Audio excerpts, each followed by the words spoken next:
just haven't really heard ourselves in the mic. I in a know. while, so gotta get out all the loosey goosies. All right, what's going on, everybody? You know what it is. We are back after a little week hiatus. You know, took a little vacation, but you know, had to replenish, had to put the batteries back in my back. You know what I'm saying? Of course, man. And we're freaking back with episode number 51. Too high for TV, where two guys get too high and talk about a little bit too much TV. Just just a teeny little itty bitty. We're the math podcast. If you guys didn't know, Too high for TV. yeah, there you go. But yeah, guys, we're back after a week-long break. I hope you guys had a good week. I hope you guys... you better fucking missed us. I hope you guys missed us. Exactly, yeah. I hope you guys missed us. If you didn't, screw you guys. That's fine. Whatever. screw you, man. We didn't miss you either. God. I did. I did kind of miss... I really did miss this a lot, you know? 100%. I did enjoy my vacation. Not going to lie, it was a great, much well-needed vacation. You got to. But yeah, I was missing. I had no one to like just sit there and just like talk about movies with. Like Yeah. I was like, oh, man, you know, No one to cast some pod with, bro. exactly. No one to cast some pod with. Yeah, no one to be like, oh, have you seen this? Have you seen that? Blah blah blah blah. Yeah. You know, I was trying to talk to people about John Wick, and people were just like, Nobody oh cared. yeah, that's cool, bro. Yeah, I've never seen John Wick. What? You freaking suck, bro. How have you not seen John Wick? But yeah, we're back, guys. We are back, and it's weird. I got back on a Wednesday. Mm-hmm. You know, it's Monday right now, and it still felt like it was still. I still feel like we haven't done this in like 3 weeks. Oh, yeah, for sure. Yeah. I think, like, taking a break from it, honestly, at this point already, just the week-long intervals feels like a while, you know? Like, by the time we get back around to the next Monday, I'm like, all right, yeah, let's get back into this for sure. Let's freaking get it. Yeah, so I think when there's a little pause in our regularly scheduled programming, I feel it for sure. It does end up feeling like a lot longer than usual. But yeah, now we're back to fucking business. back, guys. You know, we've had a couple weeks to watch some things, to catch up on some things, to talk about some things. Got a couple of new things that we'll be talking about later today. But before we started the podcast, I was talking about, you know, did you know the relationship between Daredevil and the Teenage Mutant Ninja Turtles? Yeah. And yeah, definitely, I'm pretty sure it's in like the very first comic of the Teenage Mutant Ninja Turtles. Yeah. It's basically like, the truck that spilled the chemicals that got Matt Murdock's powers also gave the Teenage Mutant Ninja Turtles their powers. It's the same ooze. But also, you know, answer me these questions. Okay. Mhm. Who trains Matt Murdock? Who's the guy that trains Matt Murdock? Stick. All right. Yeah. Who trains the Ninja Turtles? Splinter. Exactly. Yeah. Exactly. There was Don't they also have like the okay, who's the organization that the Teenage Mutant Ninja Turtles fight against? They fight the Foot Clan. And who does the Daredevil fight? Fights the Hand. Exactly. Yeah. I fucking love that shit, dude. Hell yeah, man. I'm surprised we haven't seen like a Daredevil and a Ninja Turtles crossover. I think in the right I had a bubble in my throat. I think in the right context. You can make it work. Like, I feel like initially off of like what everybody has come to know and love off of the Teenage Mutant Ninja Turtles, people might be like, oh, I don't know, like maybe they're a little too lighthearted and whatnot. But either way, you could do one of two things. You can either make them like clash heavily in terms of personality. Like if you want to make them fight, whatever, that's cool. But like have the turtles just be like a heavy, happy juxtaposition to Daredevil's like dark broodiness. You know, you can get some good jokes off of that shit. Or the Teenage Mutant Ninja Turtles have been pretty dark from time to time. Like even outside of just the famous Last Ronin comic, like I think some of the early Ninja Turtles comic books where they first came from are like kind of gritty. Like you know, they get down. They're not perfectly children's like Sunday cartoons type of stuff all the time. Oh no, definitely not. Yeah, so I think either way it could work. I think it'd be fun to see both of them. Why not? I think it'd be hilarious. Them just being like, so you're a ninja, but you can't see or anything like that. Like yes. Yes. How does that even work? Like, I mean, trust me, I get it. We're turtles. that are ninjas, so I shouldn't be talking. But we can see. Yeah. I think it would work too, because I mean, we have had a Teenage Mutant Ninja Turtles and Batman crossover. Oh yeah, I still haven't seen in that. the animation and also in the comics. Yeah. So I definitely think it could work. We've also had the Ninja Turtles crossover with people like the Power Rangers. So I mean, the Ninja Turtles have teamed up Crossover with potential, man. yeah, have teamed up with a lot of different casts of characters. So I definitely think that. Daredevil would be a fun one. Yeah, and I mean, why fucking not? I mean, because the writers of the Teenage Mutant Ninja Turtles definitely made it with the intentions of it being like a spoof of Daredevil. Like, oh my gosh, here's these turtles who have this Master Splinter who fight the Foot Clan, you know. And it just so happened to turn into like this crazy fucking thing to where they haven't since then done any like heavy like Daredevil relations in those terms the little canister that gave freaking Daredevil his powers also gave the Teenage Mutant Ninja Turtles his powers. Yeah. Their powers. I think it'd be cool. Like, why not? I don't know. Maybe like, I'm sure hardcore Daredevil fans and maybe even hardcore Teenage Mutant Ninja Turtle fans would like probably be opposed to this. But why not do a like deep dive where Matt Murdock and the Ninja Turtles run into each other, right? And both of them come to the realization that the radioactive ooze that gave them their powers wasn't just like regular old radioactive ooze, you know? Like maybe there's like some secret organization in Marvel like Roxxon or like, you know, AIM or something like that was like developing this shit to give people like superhuman powers or whatever, and it just so happened to have like spilled onto because like, okay, I get it. Spider-Man bit by a radioactive spider for sure, right?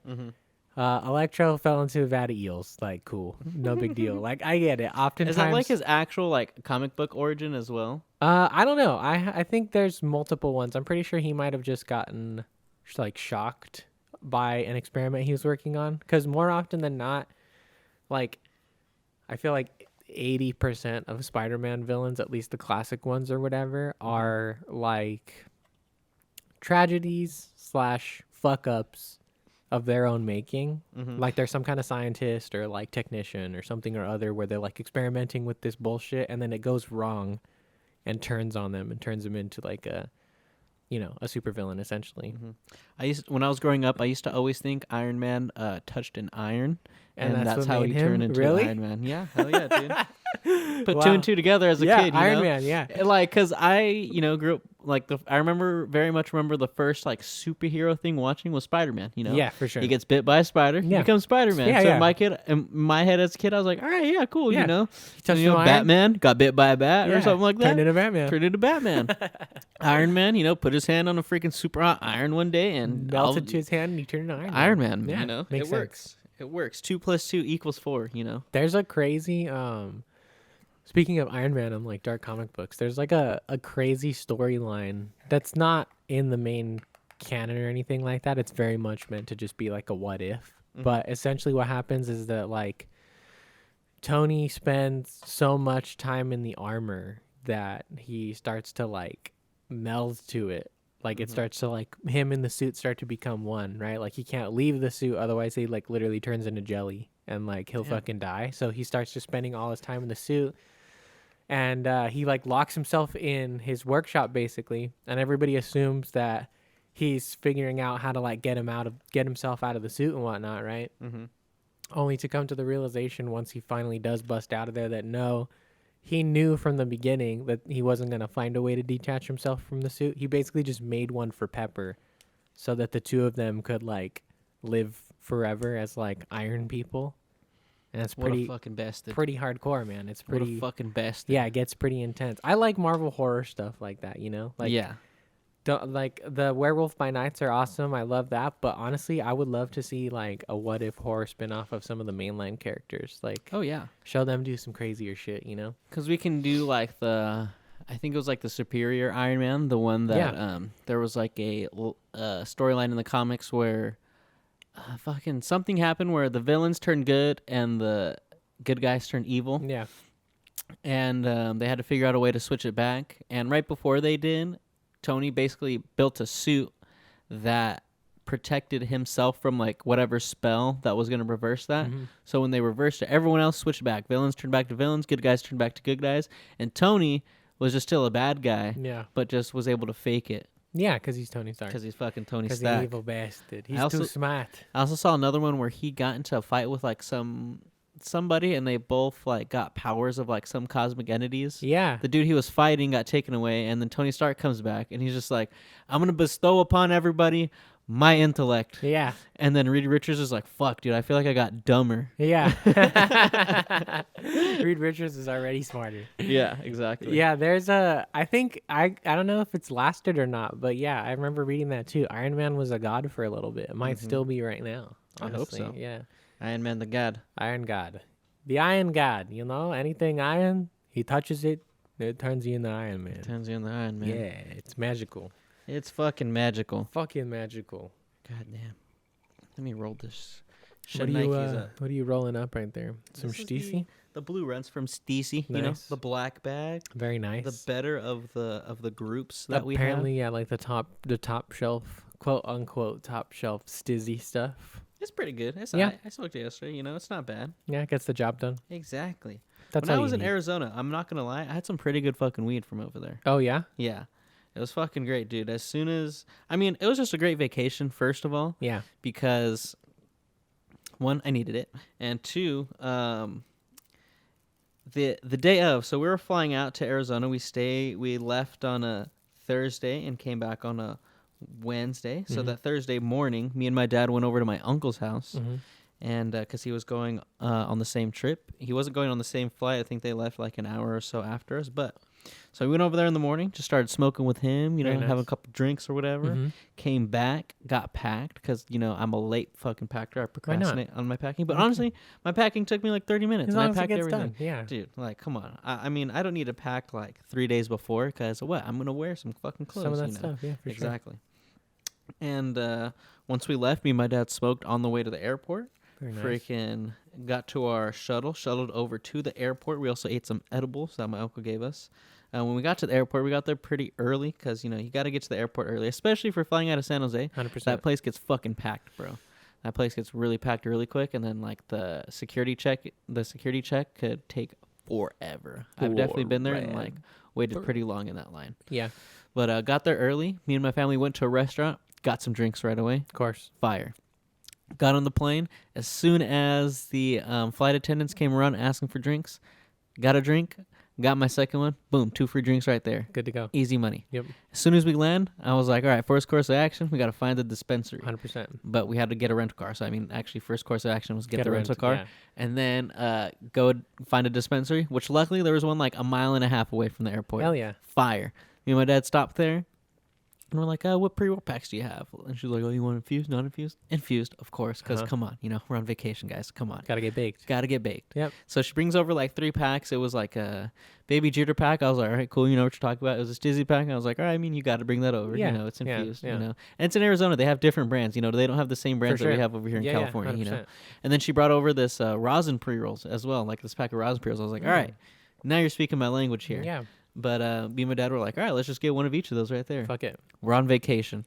And then I was like, oh, let me see. Do you have any of your top shelf? Like, what's your top shelf weed here? She brings over 3 8s, shows them. They all look really good. And I was like, you know what? We'll take one of each of them. And she's like, nice. All right. And I was like, hey, we're making it pretty easy for you right here, you know? Mm-hmm. So we got the weed. And, man, that shit was honestly, the weed was really fucking good. Okay. They put those, like, Bovida packs in it. So they stayed really, like, nice and Fresh. moist. Yeah. And even like when they got sent back, because there was 1/8 that me and my dad finished. We finished all the pre-rolls. There was 1/8 that we finished amongst me and like my family members that also smoked. And I think there was an 1/8 and a half that we didn't smoke. And I freaking put it in my golf bag. Oh, and yeah. my golf bag, you know, came back with someone. Yeah. You know, they drove over. Yeah. They didn't fly. Yeah. And, you know, package made it securely. Yeah, hell yeah. Securely over here, you know. So it was good still, huh? It was great. It was good. It was good still. Nice. So, yeah, man. It's fucking They're awesome doing vacation. something right over there in Arizona. They are, man. I mean, honestly, like if you're growing indoors, you know, there is a lot of knowledge out there. So if you can't get a handle on trying to grow indoors in a place where you can mainly only grow indoors, Yeah. what you doing, What you doing out there, cuz? Yeah, it was a great vacation. Drank a lot. Hell yeah. Pretty much just drank every day. Got really buzzed every fucking day. Good. That's what you should do on vacation, man. Exactly. Honestly, like, what else are you gonna do? It's about letting loose and chilling out for as many days as possible. Oh yeah, fucking went golfing. Luckily, got to stay at a resort because my grandparents have like timeshares and stuff like that. So Nice. Whenever we go on vacation, we get pretty lucky in the places that we get to stay. Hell yeah, that sounds fun. But I felt like a fucking rich person when I was I know, there, dude. going in there and like shit, yeah. just walking around Just and like, people were like, yeah. "Oh, do you need this? Do you need that?" Like, Yeah. and because since my grandparents are like timeshare members, they get like special like things. So they had a card where at the pro shop, you get at the pro like the golf pro shop where you like get all the clothes and stuff like that. Got 20% off, and at the bar and grill, you got 20% off. Nice. And my grandma was like, "Here, I'm not gonna fucking use this shit, so here you go." So. Me and my dad went to golfing and freaking, hey, here's Got this, some shit real quick. here's that, freaking. And it was funny when we were going to like the driving range, like the first day, I was just walking with my clubs, and like if you're playing like around, there's like a golf bag drop area where like people take your golf bag, load it up in your golf cart, and what, so on and so forth. But I was like, I'm just going to the driving range. I don't need any of that. Walking up with my golf bag, just like, oh my God, it's such a nice day out here. I'm wearing shorts. Like I haven't got to wear shorts in such a long time. I'm in a short sleeve shirt too. Hot. Yeah. Like, oh, this feels fucking great. Yeah. This dude comes up, hey, what's up, sir? How's your day going? Oh, good, man. He's like, oh, I'll take your bag for you. I'm like, oh, it's all good, man. I'm just going out the range. It's all good. He's like, oh, like, no worries. I'll take your bag for you, and I'll just put it back there. And I was like, fuck. Wow. Fine, dude. All right. And, twist my arm, buddy. Exactly. Yeah. So I gave it to him and went to the pro shop, bought a couple things, and I was like, all right, I'm gonna get a round of normally like around here, right? You're like, I'm gonna get a large bucket of range balls, and they have the range balls just like separated into the buckets and stuff. And they're like, oh, no, you just pay for like an hour, like $20 for like an hour. And all the range balls are there. Just can you can hit however many you want. There's like a practice putting green that you can, putt on. There's a practice chipping green that you can chip on and freaking. That's nice, I was man. like, God damn. Yeah. Yeah. Whenever I finished that, I walked to the back. My clubs were right there. So I just picked them up.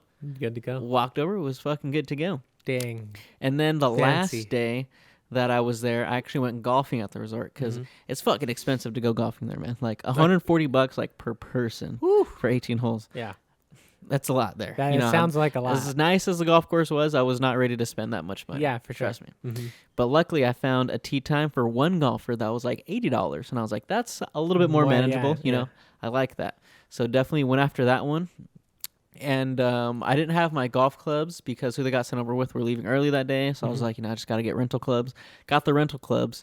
They loaded them up in my golf cart for me. Dang. They brought my golf cart around. Wow. They gave me the breakdown of the golf clubs. Like, oh, you got these clubs. You got your pitching wedge through 5-iron. You got these wedges right here. You got a 3-wood, 5-wood, blah blah blah. And I was like, oh damn. And they're like, yeah, and you can use the. Since you got a tee time, you can go ahead and use the range. Any of the balls, you can use this, you can use that. I was like, fuck, this is pretty fucking fancy awesome. I felt like a fucking rich person. Yeah. And then I got paired up with 3 Canadian dudes, which was pretty fucking awesome. Canadian, Shout out to Kirk, Conley, and Doug. They were the homies. Doug was my cart homie that day. He was a cool ass dude. They're from Manitoba, Canada, and they're out there for like just like a golf trip with the homies. Cool. I was like, damn, dude, they were there for a whole week, and I'm pretty sure we're playing golf every single fucking day. Specifically just to golf, huh?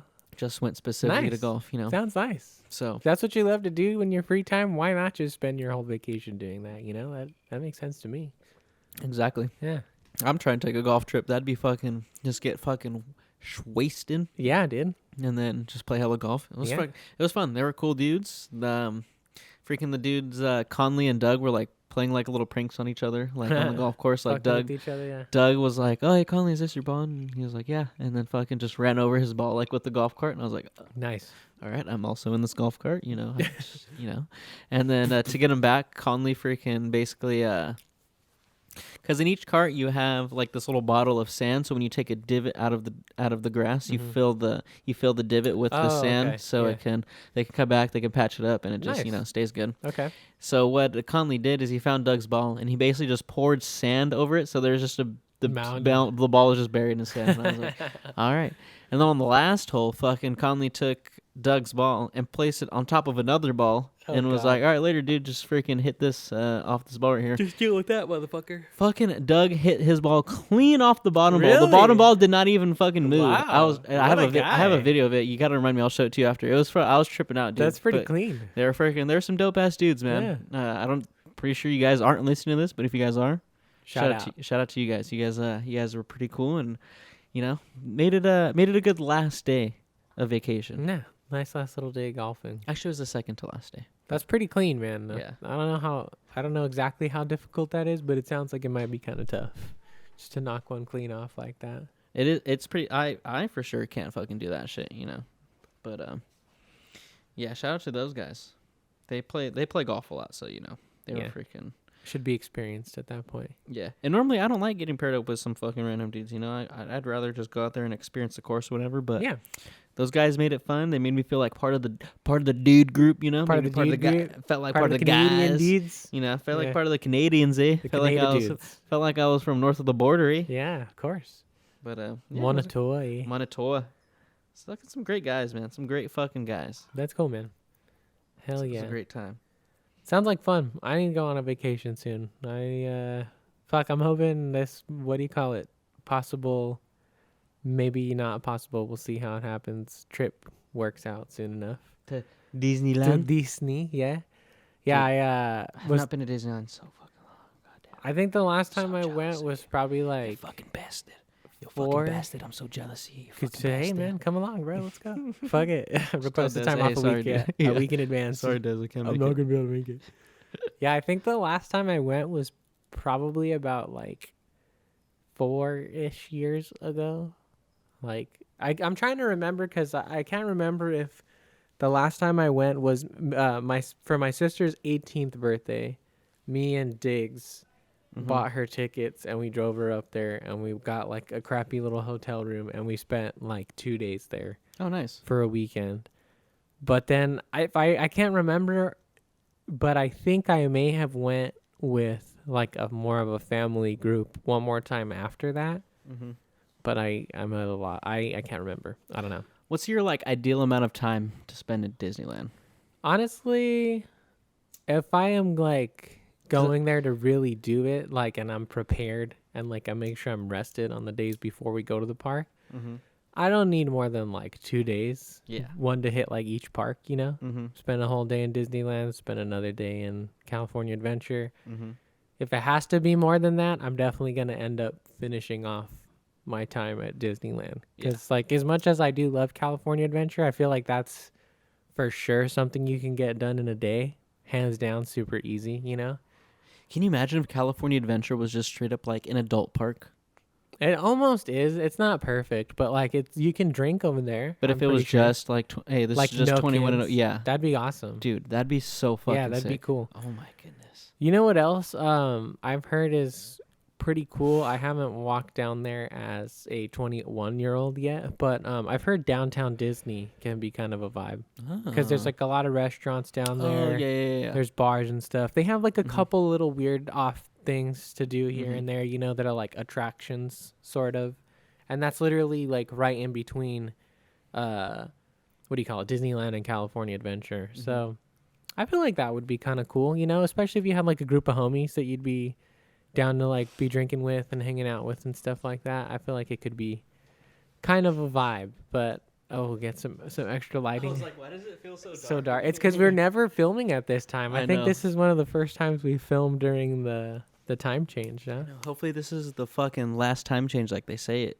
It's fucking. That'd be great, honestly. Like, don't get me wrong. The time change did fuck with me. It's fucked up. Fuck the time change. I prefer there being more daylight during the day, though. Yeah. Like, I don't want it to be 6 o'clock and it's already like pitch black nighttime outside. I like that it doesn't get dark until around here 7:30. I trip out like last year. I was tripping out when it was getting like dark at like 9 o'clock. I don't know what it is, but like this year I've been like paying extra attention to shit like this, and I've just always been like, does it sense always this set way this late? You know? No, I don't. Is the government think so. messing with us, man? I think they are. That's for sure. No, I don't know. I feel like it has changed a little bit. Because the other thing too that I didn't know about is, and okay, to be fair, I heard this explanation in a TV show. It was in Modern Family. Hey, so, Too High for TV. This is what we're about here. This is what we do. Yeah, we're pulling facts from from fictional bullshit. Exactly. But so like in Modern Family, Jay, one of the characters on the show, like very quickly and briefly explains like why leap year is a thing. And like I didn't know this, and I still don't know this because this could not be true or whatever. But from what he explains, basically, if we didn't have leap years, I think the way that like our calendar works, we would start tripping out on like hours and stuff like that. Like things would start to ever so slightly move off course. And seeing as how we're about to approach a leap year, 2024, maybe it makes sense that like the days are staying day longer, you know, because we're going to come up on this 2024 leap year, get rid of a whole ass day and kind of reset things. I can see that. You know what I mean? Could be a bunch of bullshit. We'll call it bro science, you know, because it's for sure just me going off of one line I heard in a TV show. You know, hey, I could really believe in that. I feel like that could happen, though. I feel like that could be a thing, right? I don't know. Maybe not. No, like it sounds like a valid explanation because, like, you know, because it was pulled from a TV show. Well, okay, no, but if you like just think about it, right? We're just on a big fucking rock floating through space. It's just spinning. Time's not really real. No, we made up the calendar. We just made it up. The calendar, we just made up the calendar so we can be like, hey, you know, Monday, Tuesday, Wednesday, Thursday, you know, we did some stuff throughout the days, you know. So it makes sense that since we're on a big rock just floating through space and we can't, you know, we can't really tell the positions and all that shit, you know. Yeah. It's just like, all right, we got to create this. So it makes sense that, you know, we got to change things every now and then because, you know, it's probably going to be off. But again, we're not scientists. So. No, who knows? If you know out there, please drop us a comment, send us a message, whatever. Let us know how time works. I would like to know. We're not scientists. We're not fucking Joe Rogan. No, you know. What do we know? Yeah. We just know about TV. I have a whole bunch of facts in my brain, but they are quite useless and mostly pertain to fictional characters. So let's say one fact. One fact? Yeah.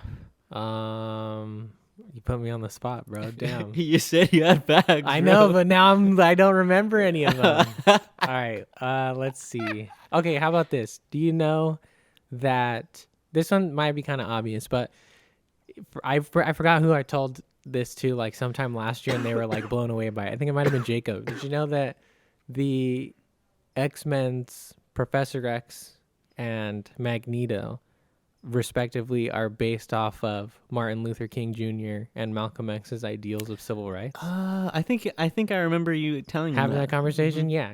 If you the X-Men, obviously, if you don't know this, then I don't know what comic book or movie you're watching or reading, but the X-Men are very, very political. Like very weird that we're like, hey, we're gonna take the ideals from two African American men and we're gonna place them on old white folks. On old white, all the white guys. Yeah, 100%. Yeah, that's if you look at it in terms of, you know, the X movement or whatever you call it, I don't know, the appearance of mutants. And as like a civil rights thing or whatever, Professor X very much adopts the ideals that Martin Luther King does, which is we all have to learn how to live together in harmony peacefully. Versus Magneto is very much like Malcolm X, which is like, no, fuck that. We have the power too. We're going to fight back, fucker. Man. Fight fire with fire. So, yeah. There's one. Respect it. Yeah. I like that fact. Yeah. That's your Daniel fact of the day right there. There you go. No, maybe I'll have one next week too. Who knows? Oh yeah, that's gonna be a recurring. That's gonna be a recurring theme. What's our Daniel fact of the day? We'll start branching out. There won't all be superhero ones. Maybe I'll do research ahead of the episode and just come up with like a new fact from every week or whatever. Here's my fact of the day. Nice little segue right here.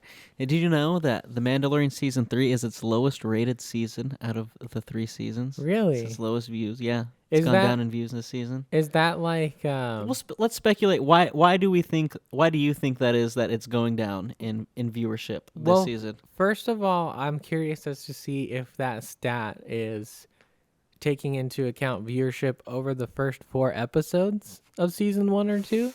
Or if that is like viewership of all of season 1 and 2 compared to where we are now in season 3. Because I would assume it's the comparison of the seasons. Okay, because I think with any show in general, I would say around this point is probably where you start to lose viewership a little bit, right? Because Mandos are 8-episode long seasons, if I'm not mistaken. And I think the halfway point is usually where you start, like, I won't say having trouble, but you got to do a little more to keep people on point and whatnot, because I feel like it kind of takes a second to get back to whatever that like finale arc is going to be, so to speak, because I don't know. I didn't go back and watch season 1 or 2 of Mando, but if I'm not mistaken, I think all of them kind of have this like first 4 episodes or so of kind of like willy-nilly whatever. Mm-hmm. And then it's in the last half where they're really like, okay, let's start ramping up towards the finale. Mm-hmm. Like if I know Mando season 1 for sure was kind of just like, like him doing a bunch of shit or whatever, finding Grogu and like going on random adventures and this and that and whatnot. I guess season 2 might have been a little bit tighter in terms of like start to finish, like in terms of where you're going. But the only other thing I could see is like maybe season 3. I don't want to say it seems aimless, because I think they do have a plan as to where they're going. I think it's just a little bit more ambiguous in terms of how they're giving us that information, Like, we don't necessarily have a Moff Gideon this time around, or like an empire or whatever that we're running away from and whatnot. It's kind of just like Mandalorians are probably going to beef with each other at some point towards the end of the show. At least that's what I'm assuming the conflict's going to be. Yeah, I would agree. I think when you look at the first 2 seasons, it's very like character driven, where it's like, all right, we have Mando and we have Grogu, and they're going places, and we're going to do this and we're going to do that, and this is who we're doing it with.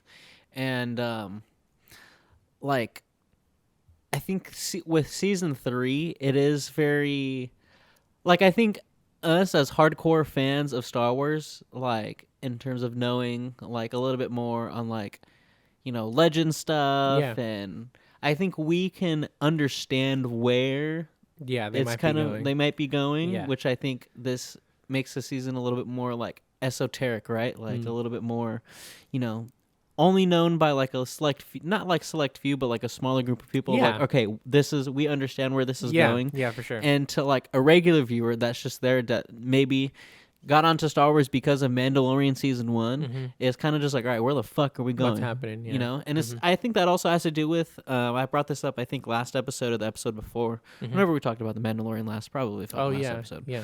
But I think having such a big plot point take place in another show, like season 2 left us on such a good cliffhanger. Yeah, 100%. Grogu goes off with Luke.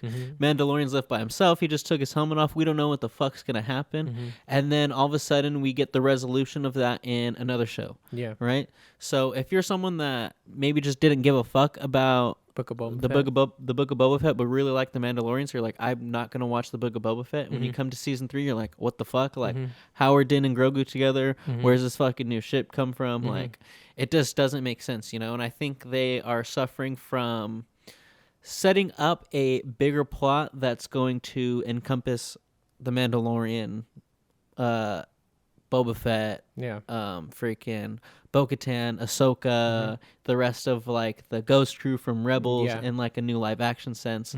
Like, I think they're gearing up for a Marvel style like Endgame, Infinity War like event with Thrawn and stuff like that. Yeah, for sure. And I think that's why like this season is taking not necessarily like a dive, but you see like a dip in viewership is because it's starting to take that broader view.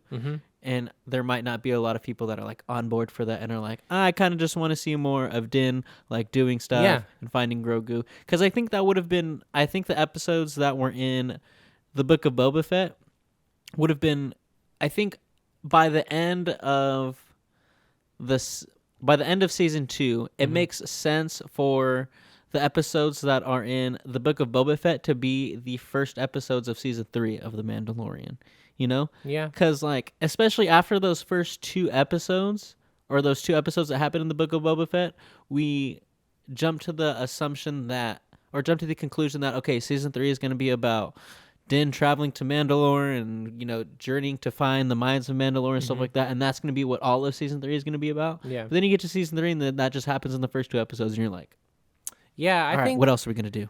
That's another like there's like a couple interesting points in there cuz like for one, I think we talked about this as well when we did the little Mando thing last time. It's like I do understand how like as a I don't know exactly how to say it, but like I'll say like as a general viewer, right? Like somebody who just has the Disney Plus app and kind of surfs through it, right? They're not like you've seen the memes before, right? Like I don't pay for Disney Plus for all this or whatever. I pay for Disney Plus so I can watch The Mandalorian, basically. Like that's or whatever, right? Like there's all those jokes and whatnot. And so I personally, because I am more of like a hardcore, like pay attention to the lore and legends and stuff like that, and I am gonna watch everything. I'm enjoying that Disney is kind of not spoon feeding everything in a sense, right? They are kind of relying on the viewer to be like, hey, this information is out there. If you don't want to feel lost, check this out. Like it's pretty easy to watch a video on it really quick. Read a book if you want to go the long way or whatever. It's going to take up an extra 10 minutes of your time. If you go on YouTube, that's all there, right? Yeah. So like I appreciate that because again, like people like you and I have already done that groundwork, so to speak. So when we're watching it, we can enjoy it. I think in terms of like the episodes of Book of Boba Fett being the first 2 episodes of Mando season 3, I want to see. I would agree with you, but I'm gonna wait until the season is over because so far I haven't felt like an episode of season 3 has been wasted. I know it hasn't gone exactly where everybody thought it was gonna go, but I don't think any have been wasted yet. And so in that sense, as long as these next 4 episodes are not wasted and they continue to push forward in terms of getting us to wherever it is we're gonna end up going, I think the 2 at the end of Book of Boba Fett are fine. I think it's unfortunate for Boba Fett still, because he got kind of gypped. Oh, yeah. But at the same time, though, Book of Boba Fett was probably only meant to be 6 episodes anyway. And Disney probably was like, well, we need 8. So tough shit. Like, do whatever you need to do, but you need 2 more episodes in the season or whatever. Because I don't think there's anything that's not 8 episodes on there, except for, I guess, like their Disney Marvel specials. Some of those have been like 6 episodes. I think a lot of their specials are. I mean, honestly, like the Book of Boba Fett could have been so much longer because if you really think about it, like there's nothing really from the point of what is it, Return of the Jedi, where he falls down the Sarlacc pit into where and he comes out of the Sarlacc pit. Yeah. That as like when you're looking at his character, that necessarily I don't think there's anything that's gonna sit there and change his mind between those points because it's like. Because you know how he has this big, like, moral change in the Book of Boba Fett where he's like, oh, yeah, I want to be this gangster, like, leader, blah, blah, blah. That protects his and, people. Yeah, and then very soon he's just like, I don't know about that, you know? And you get this very big, like, switch of character, like, very fast, you know? Obviously, there's stuff that happens with him and the fucking... Tusken Raiders. Yeah, the Tusken Raiders and stuff like that. Yeah. But I definitely think that the Book of Boba Fett could have been definitely longer, and I think we could have dived into I don't fucking know how to talk right now, but we could have gone into that a little bit deeper and sort of explored that conflict of, you know, him wanting to be this character, wanting to be this leader, blah, blah, blah. Yeah, for sure. And struggling with that, and we just kind of didn't get that. We got the like a bantha. Yeah, like a bantha. yeah. I like those bits. Like I get it. I understand that like when you know, fans aren't particularly happy with the overall quality of a show, there's a tendency to be like, why is this bullshit in there, whatever. But that shit's funny, man. Like, yeah, you know, don't get upset because I'm upset. There's a little bit not you. I mean, there's some fans out there that get pissed, you know? It's like if you want to like criticize it, do your thing. But don't get so upset to the point where you're like demonizing just like a fun, innocent moment that Boba Fett gets to have, you know? Like, I think it's also just because there's a stark difference in the way he acts in like the Book of Boba Fett in those scenes, and then also in, you know, the little bit that we have him in the original trilogy. Yeah. And then also in those first couple scenes in The Mandalorian. Because in The Mandalorian, he seems super fucking hardcore when he's just like, I just want my armor. Yeah. Blah, blah, blah. And then all of a sudden we see him like a bantha. Like a bantha. Yeah. You know, not that I don't appreciate those moments, because I definitely, you know, have,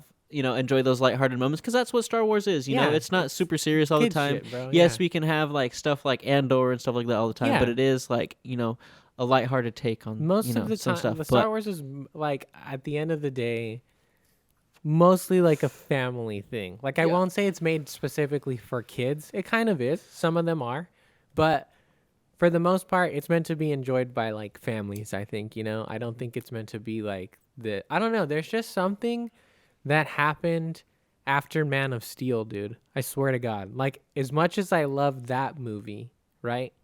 Not the biggest fan of Zack Snyder, outside of a couple of the DC movies he's done and like 300. But ever since Man of Steel came out, there's like an obsession that like every superhero needs to be like grounded. Actually, no.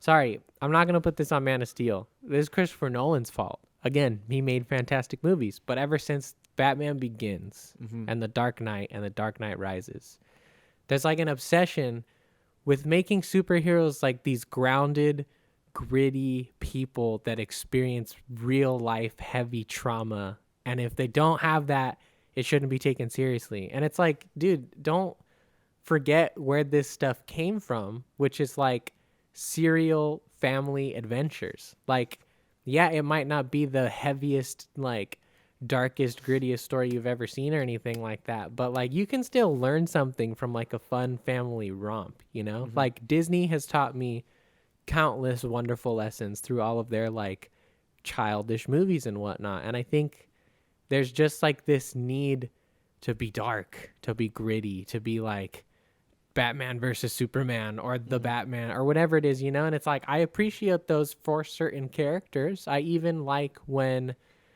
sometimes lighthearted characters get a good gritty spin on them, right? But like I think criticizing something for being lighthearted and that's the only reason why you're criticizing it is kind of lame. It's kind of weak. It doesn't have a lot of grounds, Like if you want to criticize the quality of what that thing is, then I understand that, everybody's entitled to their opinion. But like if you're going to hate on something just because it's not dark, it's like, man, okay, it's just not for you, That doesn't mean it sucks. It just means you prefer a different type, a different tone, And I think that like that's what a lot of the Marvel movies are experiencing right now, right? Is it's like Thor: Love and Thunder is not really a bad movie, right? At least not to me.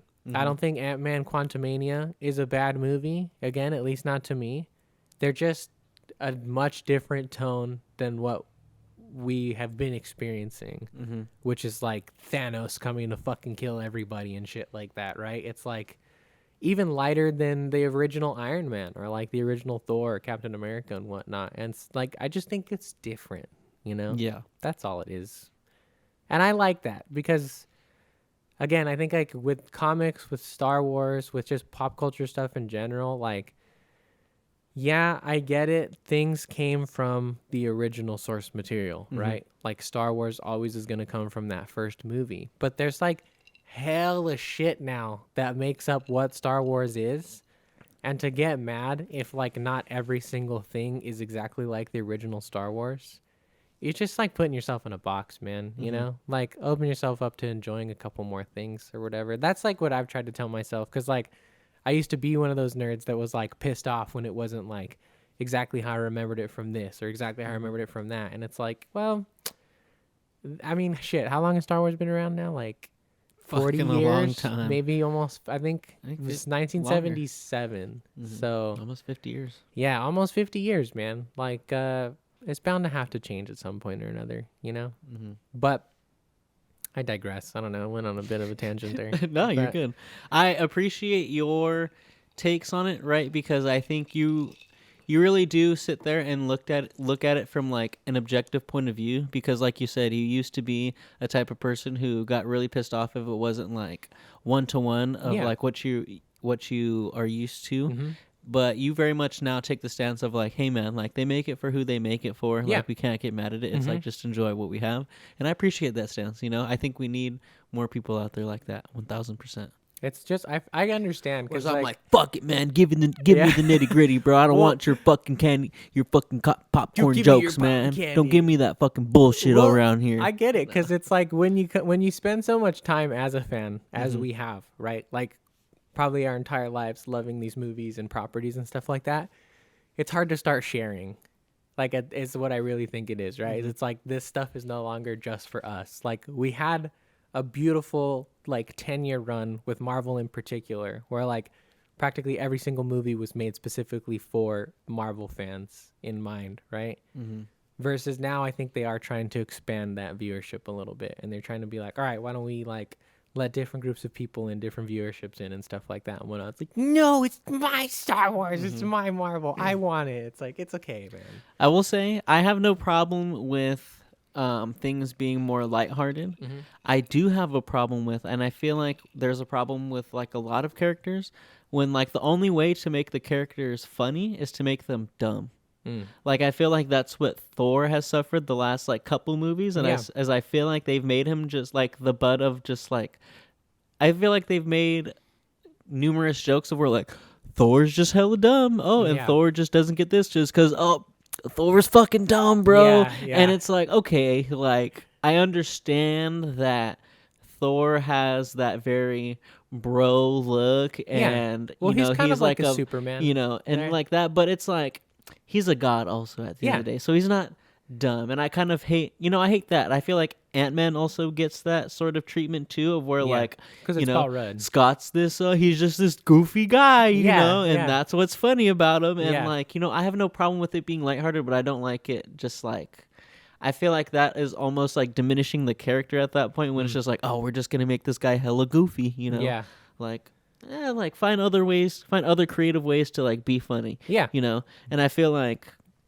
I don't know, like the first couple Thors were good to me because like the first one, like there's certain moments that certain people might not find funny, but I think are funny, like when he's just a dude that's never like really been to Earth before and just never doesn't dealt with any Earth, like regular Earth. Like doesn't know that like, oh, I don't smash my fucking coffee cup after that. Like, I think that shit's like kind of funny because I imagine like, fuck, if I was in just like that, another, if I was just in classic. that diner and I just saw someone throw the cup, I'd be like, what the fuck's going on over there, man? But like when he's just like, oh, I'm Thor, I don't know that one because I'm Thor. You know, it's like, oh, okay, man.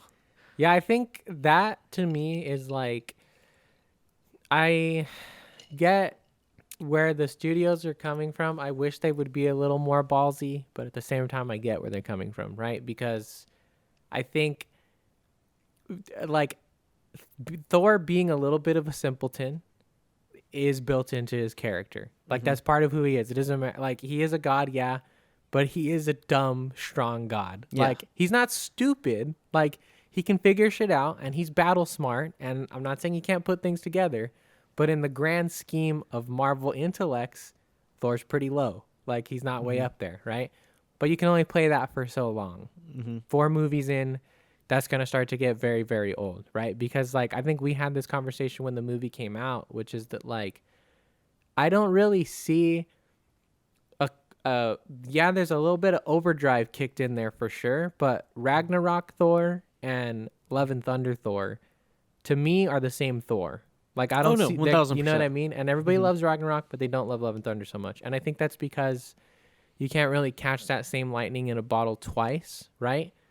And so, like, Marvel is at this really, like, heavy crossroads right now where I think they did understand this going into things, which is that, like, okay, all of our main players are played out. Like, you guys are done with your Thors, you're done with your Ant-Mans, you're done with your Captain Americas. Like, we've used them up in, like, how many different countless fucking movies. It's time for us to move on. But then phase 4 happens, right? And you try to make Shuri the Black Panther, and you try to bring Wanda more to the forefront. Loki's working out for them, so that's a solid one, right? You try to do something like Kamala Khan. You try to give you another Hulk with She-Hulk. You try to do another Thor with Jane Foster, and people don't respond well to it. So I think as a studio, in their heads, they're like, okay, fuck it. People aren't wanting that right now. Let's keep going with the safe bets, even though we know we've done this 2 other movies, sometimes 3 other movies and whatnot. And so, like, again, that's where I'm, like, wishing that they would be a little more ballsy and just, like, choose a vision to stick to and try to, like, get there piece by piece. But, I don't, as excited as I am for Secret Wars and excited as I am for Kang Dynasty, I'm not holding my breath for it to top Infinity War and Endgame. Like, I am of no doubt, like, difference of opinion, anything, like, nothing, even from Marvel, is ever going to be as good as what we got from Iron Man 1 to Avengers Endgame.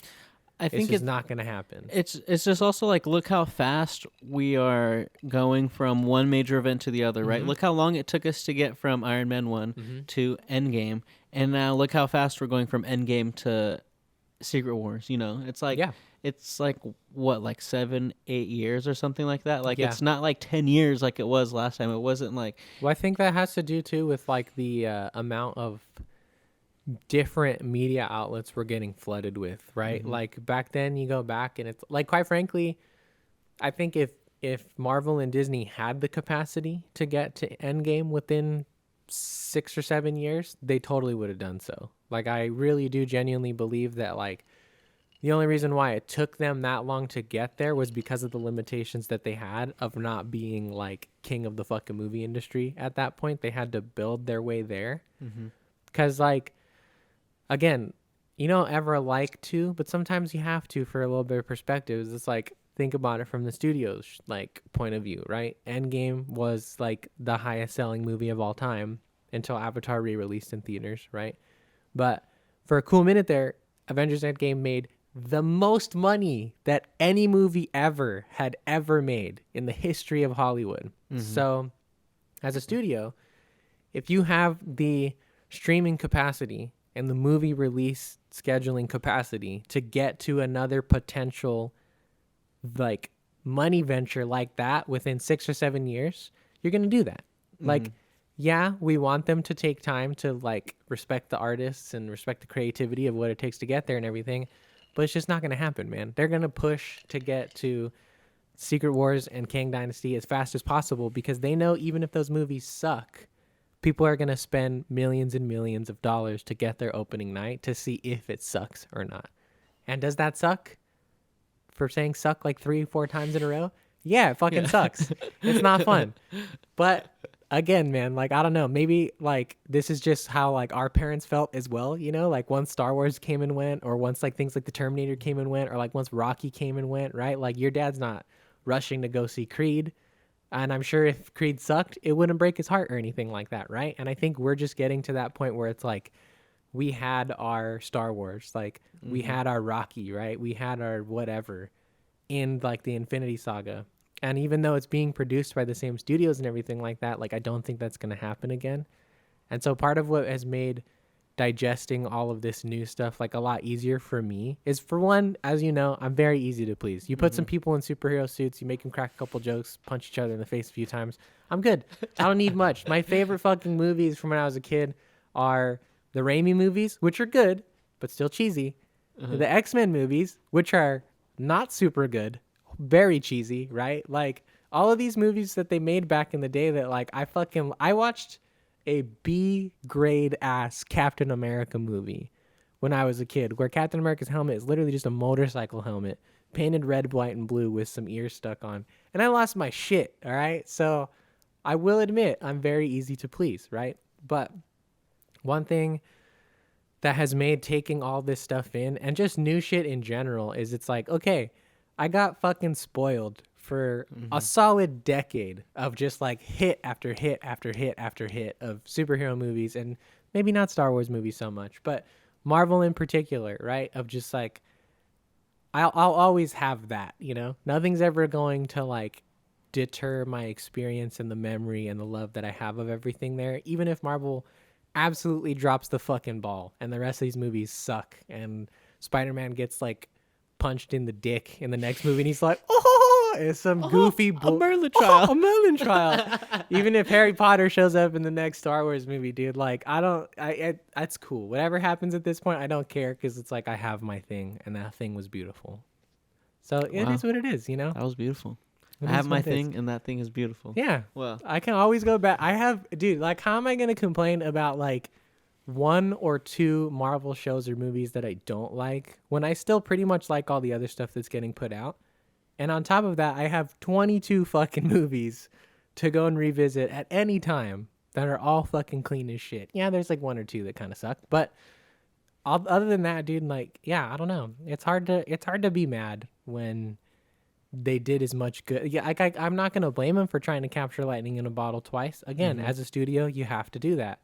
But as a fan, I'm also not gonna expect it to be anywhere near as good as the first time around. I just don't think it's gonna happen. I want it to happen, but it's probably not going to. You've been seeing there's like the writer who did Ant-Man Quantumania is doing either Secret Wars or King Dynasty or both. I'm not sure which one. Mm-hmm. And he was straight up. He was like, "Yeah, I'm gonna make this like a fun family adventure movie. Like this is not gonna be like an Endgame or like a Infinity War where everybody's dying and everything like that. Like this is gonna be superheroes coming to save the day. So like, don't hold your breath. Like that's not what you're gonna get." Which I think like that's another thing right there. Is it's like if they're telling you it's not gonna be like that, then don't be mad when it's not that. Trailers are another thing because trailers are tricky little bastards. You got to be careful with those fuckers. That's true. That's true. But yeah, I don't think that's what we're gonna get. If that's what we heard directly from the writer's, quote or whatever, I don't think it's gonna happen, man. I think it's gonna be a bunch of goofy superheroes doing goofy shit together for 2.5 hours. I don't know if I can handle goofy superheroes doing shit. Not that not that I don't appreciate what we've gotten. I understand that, what happened with the Infinity Saga is very hard to replicate. Mm-hmm. But I also think like someone in Kevin Feige who, says like, I care about these characters and Yeah. blah, blah, blah, and stuff Mhm. like that. I think there should be due diligence done in ensuring that the quality of story that Mhm. we're giving is, quality, Yeah. And I do feel like with a lot of the shows and movies that we've gotten because of them, being like, because of the success, being able to pump out so much, I think we are now seeing just like There's a lot of quantity people over get quality. like fatigued with it. Yeah. And also the quantity, yes, taking precedence over the Mhm. quality. Mhm. And I mean, like, I've liked a lot of the shows, like Loki, I really liked. Yep. Miss Marvel, I really liked. I know you didn't like it as much as I liked it, Yeah, but but like it's that still was, good but that though. was one like I really liked. Yeah. But I would love them to take their time with like with each series, like Moon Knight. Like, yeah, we really liked it, but Mhm. I think we both understand that it could have been way better Yeah. than what it was. Yeah. And that's not to take away anything that any of the people on there did. What I think also when it comes to Marvel, and I think what they're doing now is like, all right, we need shows to get released and we need to do them now, because I think what they're setting up with Secret Wars and King Dynasty is a whole bunch of cast of characters, and now we've put ourselves in this timetable of, okay, King Dynasty is coming out this time and Secret Wars is coming out this time. Mhm. Now in this amount of time in between, we have to set up all these characters that are going to Yeah. be in this movie. Yeah. And it's like, okay, like I understand that as a studio wanting to service the fans and telling us, hey, this is when the next big thing is coming out and the next big thing after that is coming out, so we Yeah. can get excited. I think they're also shooting themselves in the foot, because it's like, all right, now we got to like ramp it up and Yeah. really get everything in line so Yeah. we can release that on time. Yeah. And I would like them to take their time, and now we've seen Kevin Feige come out and saying they are Yeah. going to pull back Mhm. and Slow down. focus on, quality and stuff like Yeah. that, which I appreciate as Yeah. a fan and someone that wants to see quality work and wants to be blown away Mhm. every single time, like they were when, like, those early Iron Mans and Captain Americas, and like you had stuff like Winter Soldier when that came out was like, oh my gosh. Yeah. And then Civil War came out and you're like, oh my gosh. And I feel like Marvel movies used to be these moments in time when like people would come and almost like it almost seemed like time would stop. And like now I feel like it's kind of just like, it's another Marvel movie that's coming out, Yeah. Ant-Man's coming out, Yeah. Thor: Love and Thunder's coming Yeah. out, so I don't know.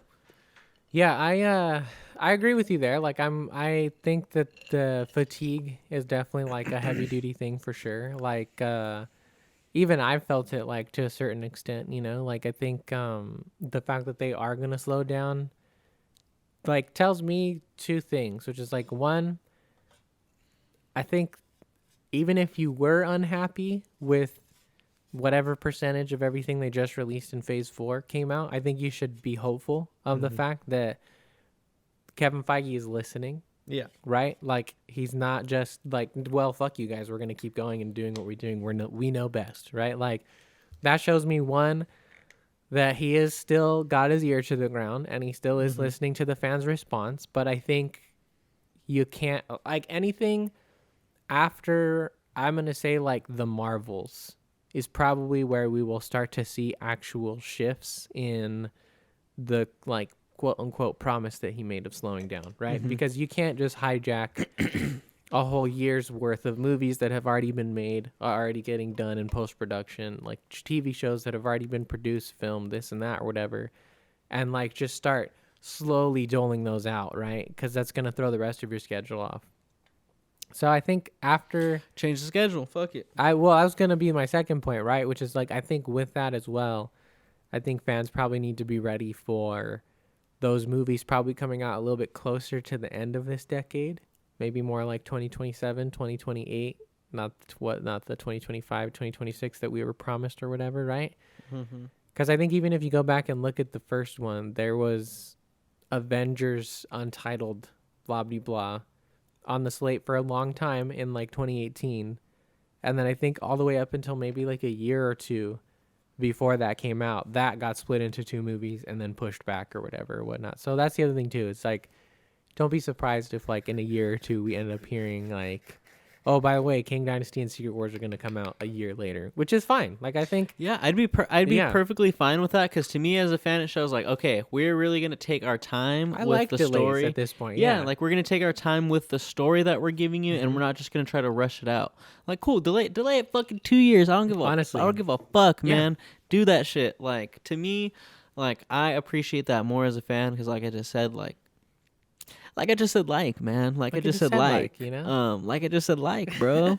It shows me that as a studio, you care about what we think as fans and what we think is quality work. So you're going to go back to the drawing board and say, okay, is everything that we've brought to the table and everything that we've shot so far up to par? Yes or no? No? Okay, cool. We're going to delay this however much time, and we're going to go back and we're going to do whatever it takes to bring this story that you guys want, but also that we want, that we've planned out. We want to bring it to fruition, you know?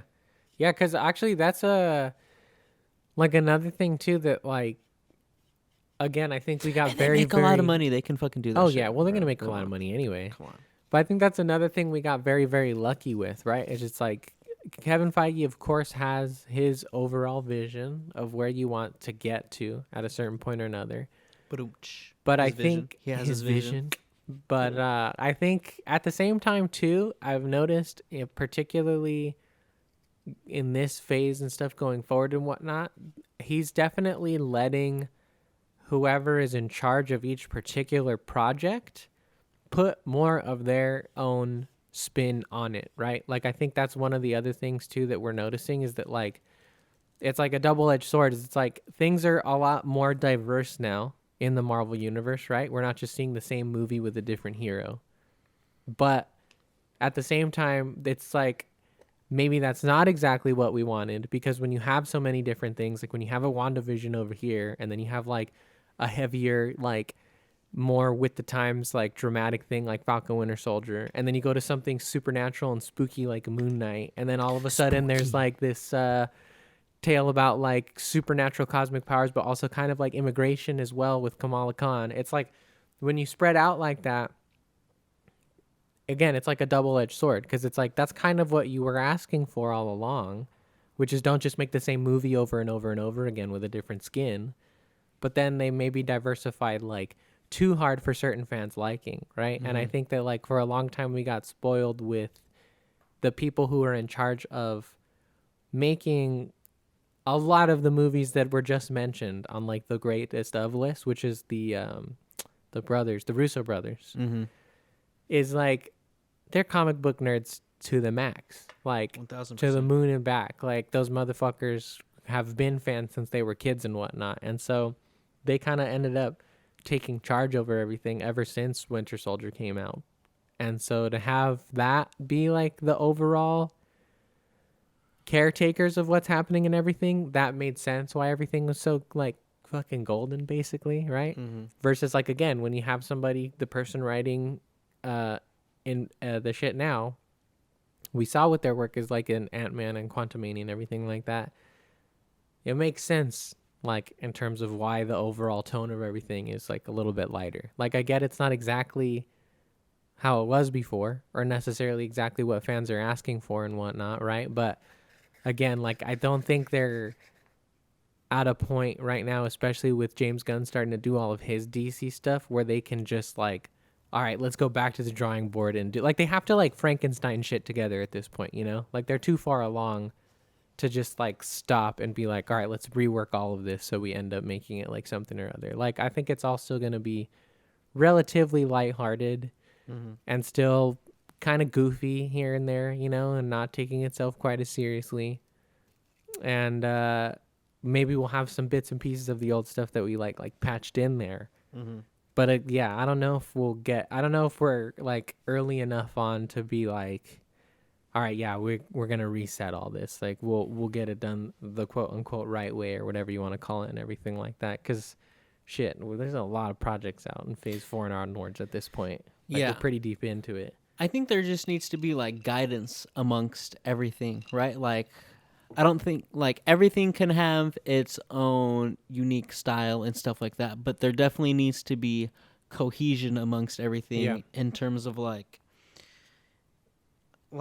you're saying, like with those, like with that first like Infinity Saga, how you had the Russo brothers kind of like overseeing everything. Like I think there needs to be something like that. Yeah. Because like, yeah, like I love the idea of, you know, bringing in different directors, writers and stuff like that to give their own spin, but there also needs to be this overall like familiarity with each, you know, with each movie. Like I'm not saying like each movie needs to be cookie cutter, like, you know, copy and paste, repeat after the other. But when I go into an Ant-Man movie, I can differentiate between like, okay, this is an Ant-Man movie. It feels like an Ant-Man movie, but I can tell that it's a Marvel movie going on within this Marvel universe. You know what I'm saying?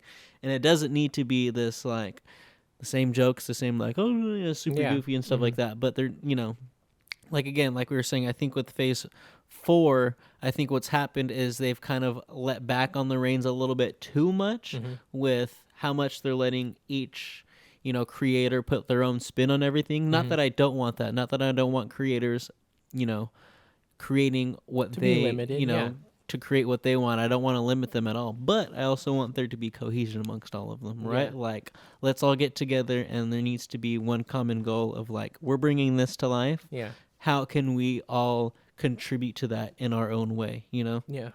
So far, like, I think this might also be why I've been like pretty cool with everything that's come out. Like nothing's really disappointed me at this point. Is my ideal future for what everything was going to look like immediately after Endgame came out is kind of where we are, which is I wanted Phase 4 to be just vastly different from everything we've gotten over the last 10 years. I think to me it scratched the itch that I wanted, which is that the Marvel universe is very, very wide. We only touched the Avengers in all those 10 years. Whoa. I'm not pausing on that one, baby. No, I'm just kidding. No, but like straight up, right? Like as expansive as the 10 years of the Infinity Saga was, it only dealt with the Avengers. Oh, yeah. That's it. And there's so much more out there, right? And so I appreciate that Phase 4 was kind of like this hodgepodge of like, look, this is the rest of the Marvel universe. This is what you're going to be dealing with. You got your Eternals, you got your Inhumans, you got your Moon Knights, you got your this, you got your that, whatever it might be. Introducing all these different corners of stuff as kind of like a layover phase, right? Like Phase 4 doesn't have a lot of expectation on it because it's not trying to lead up to anything yet, which I don't think it was.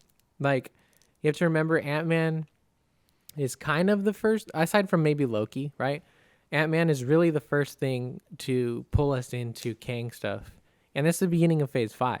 Ant-Man's the very first movie in Phase 5. Which, really? Yeah. Oh, damn. Yeah, which was kind of like, again, my hope all along, which was that, like, Phase 4 is just a whatever phase. Like, you just you put superhero stuff out to keep people interested in Marvel and whatnot, and then you kind of ring stuff back in for the next stuff going forward, which I think they are doing, right? Because you see more Kang coming back into the flow. You have Guardians coming back. You know, they're going to introduce Adam Warlock and all that stuff and whatnot. So it's working out, I think. I think Phase 4 is not going to be the most fondly remembered thing, but at the same time, I don't think it's like just objective from as objective as I can be with as easy as I am to please. I don't see Phase 4 as a failure. At the worst, I see it as like a 50-50 because you still have stuff like Multiverse of Madness. WandaVision is super dope. Loki is super dope. I think for the most part, people enjoyed Moon Knight for what it was, right? You don't see a lot of haters for Moon Knight. Really? I don't know if there's like universal hate for Moon Knight in the same way that there is for something like She-Hulk or I wouldn't like necessarily Miss Marvel. say it's hate as more as like it is like disappointment of like, you know, what we got and what we thought we were going to get. You know what I'm saying? Yeah, I guess like that's true. Not that people hated it, but it was like, okay, like how many times did we get him suiting up in the costume? Not fucking too much. Yeah, you know what I'm saying? I guess like, that's true. How much did we get Moon Knight doing Moon Knight shit? Not that much. Like every time like fucking the homie fucked someone up, like he like went in and out of like Mark Spector and fucking Yeah. You know what I'm saying? I mean, I don't know. Maybe there's just like a difference of opinion in it, but like I was perfectly satisfied with the action sequences we did get. Like they definitely weren't like I think this is the same thing that like it's the criticism that I can't really agree with like with the same for The Last of Us, right? Which is like less action sequences doesn't necessarily make it a bad thing for me, you know? Like, yeah, it would have been cool to see them fight more infected, but I think I brought this up when we talked about Last of Us. It doesn't really add anything to the story.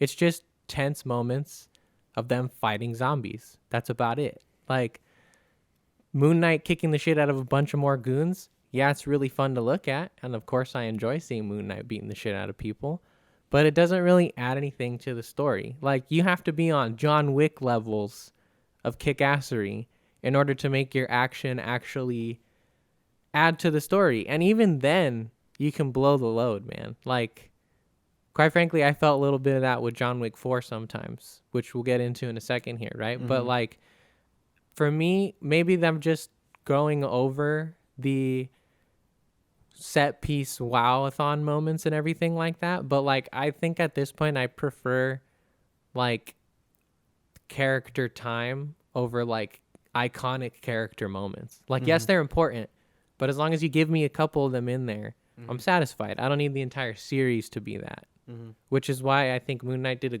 good job for me, right? Like, there's enough cool moments of him suiting up and doing some dope Moon Knight shit or whatever, but you also just get, like, a really, really good story and a look at the character of Mark Spector / what's his British name?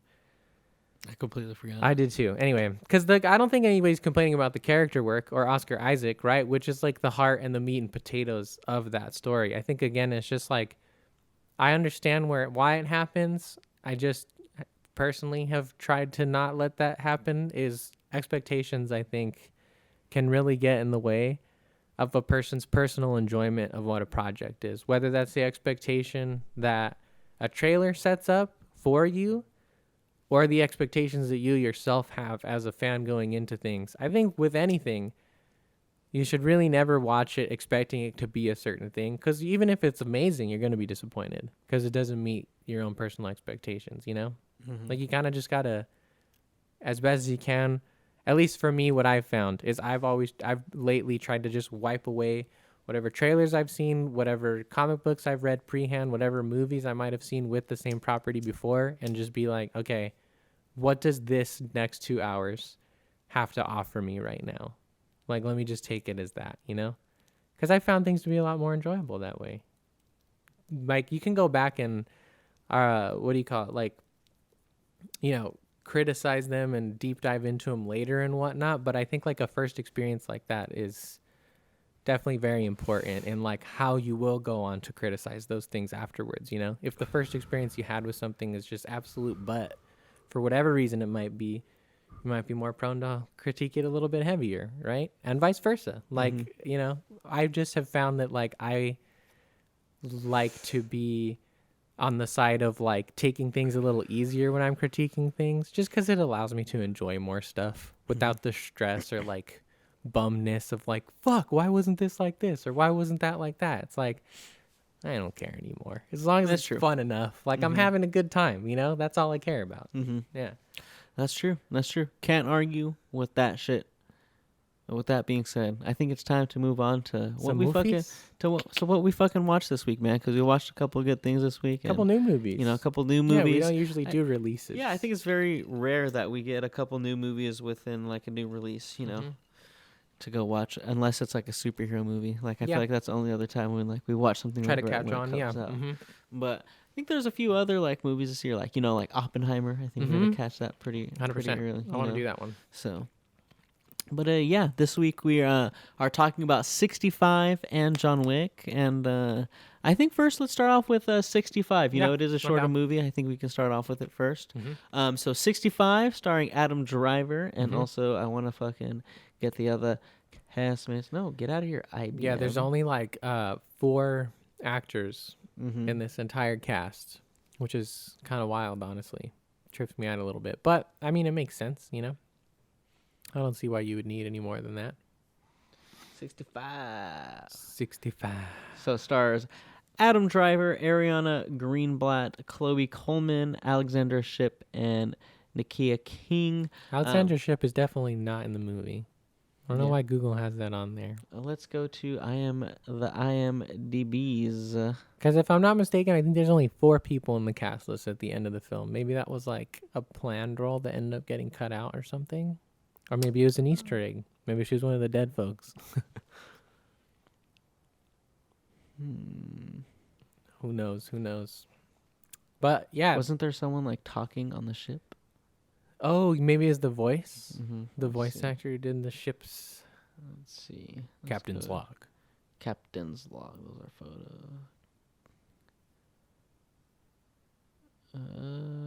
Oh, no, look. There's the voice ship right there. Okay. Brian Dare. All right, so we have Adam Driver, who plays Mills, Chloe Coleman, who plays, what's her name? Naveen, yeah. We have Nakia King, who plays Aaliyah. And then we have Ariana Greenblatt, who plays Koa. Yeah.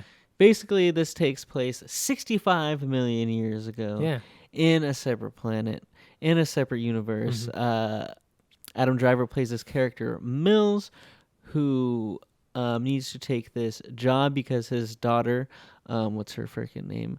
Naveen is sick. Very sick. And he's going to be going away for about 2 years. We don't know what this job is. We just know, hey, he's got to take this job. Transporting Transporting something. He's going to be off-world for 2 years, and he's not going to see his family. And he is scared because, obviously, with his daughter being sick, he doesn't know that if in the time when he's gone, if she's going to make it. Yeah. You know? So... we see him on a beach with his wife and his daughter, where him and his wife are discussing this, and she's basically saying, "No, you got to do this because this is gonna, this is gonna make you money, and this is gonna help her, so it can help with her illness, blah blah blah, blah, pay for stuff." You know, he's still worried because he's like, it's 2 years, that's a long time. She's like, "Nah, we got to do it." So then it cuts to a spaceship in deep space, in a sick ass looking spaceship. Dope honestly. ship. Sound design.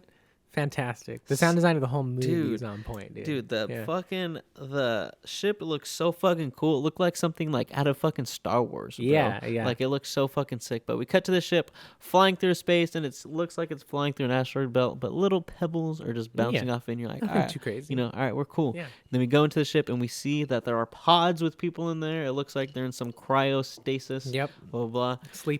Sleeping, getting ready to get dropped off or transported back to wherever they're going. We don't know how much time has passed, right, at this moment. No, it doesn't specifically tell us. So the ship's flying, all of a sudden, boom, a freaking big ass asteroid hits it, and freaking Adam Driver wakes up. Oh, what the fuck? They're going straight in the heart of the asteroid field. Exactly, goes straight into an asteroid field. Like, what the fuck? And they crash land on this planet because so many asteroids hit the ship that it fucking got fucked up, and it crash landed on this planet. And as it's crash landing, you see all the pods that had all the people in it just getting sucked out. Jonzo. Just gone. You're like, oh shit, all the people are fucking dead. Yep. And so Adam Driver crash lands on this planet. You don't know what planet he's on. You know, it looks nice. And blah, blah, blah. And then it cuts, and it says 65 million years ago. Well, yeah, he finds he finds Koa too, because like he basically, there's a whole sequence in the beginning where Adam Driver basically comes to the realization that there's practically no reason to come and try and pick up the remnants of the ship because he's the only survivor. And everybody else that he was transporting fucking died. So homie's about to straight off himself. Yep. Like got the gun pointed at his face. And then he basically hears a beep or whatever. That one pod or two pods are missing. One of them he gets a signal from. Goes over, finds the little girl, Koa, lifts her out. Fucking basically does like a cheesy ass 80s stop and heavy breathe or whatever. And like sees a giant dinosaur footprint. And then hit the title card. Cuts to 65 million years ago. I love it. It cracks me up because it's like 65 million years ago. Yeah.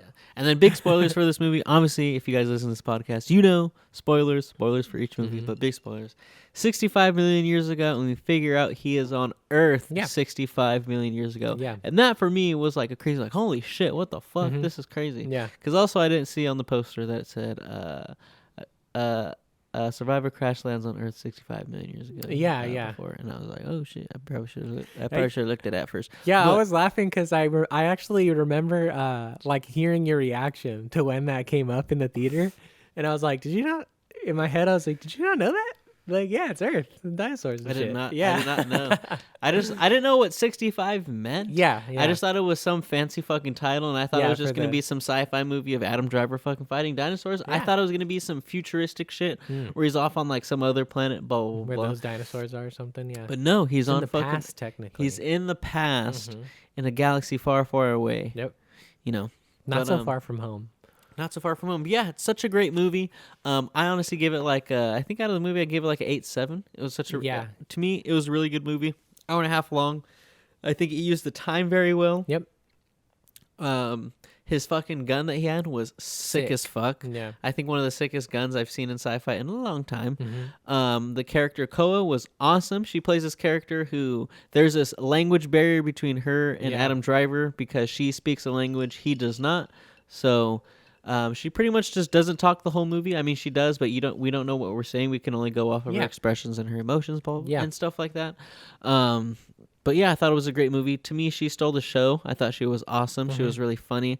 The relationship between her and and Mills was hilarious, and I thought it was really sweet. It was really cute. I don't know what it is about Hollywood now and pitching these stories about these like lone wolf dudes that just like are save a child. Yeah, save a child and stuff like that. Like, okay, but yeah, it was great. I loved that. Again, spoiler for like a kind of like a twist in the movie, but we figure out that 65 million years ago, this is when the big comet came. And like the day of, pretty much. Yeah, where that big meteor came and hit Earth and caused the catastrophe that wiped out the dinosaurs, so that adds like a little bit more tension to the story because you're like, oh shit, not only are they dealing with fucking T-Rexes and freaking velociraptors and freaking other crazy dinosaurs we've never really seen. Other crazy dinosaurs you've never seen, but they got to make it off this planet before this fucking meteor fucking hits. Yep.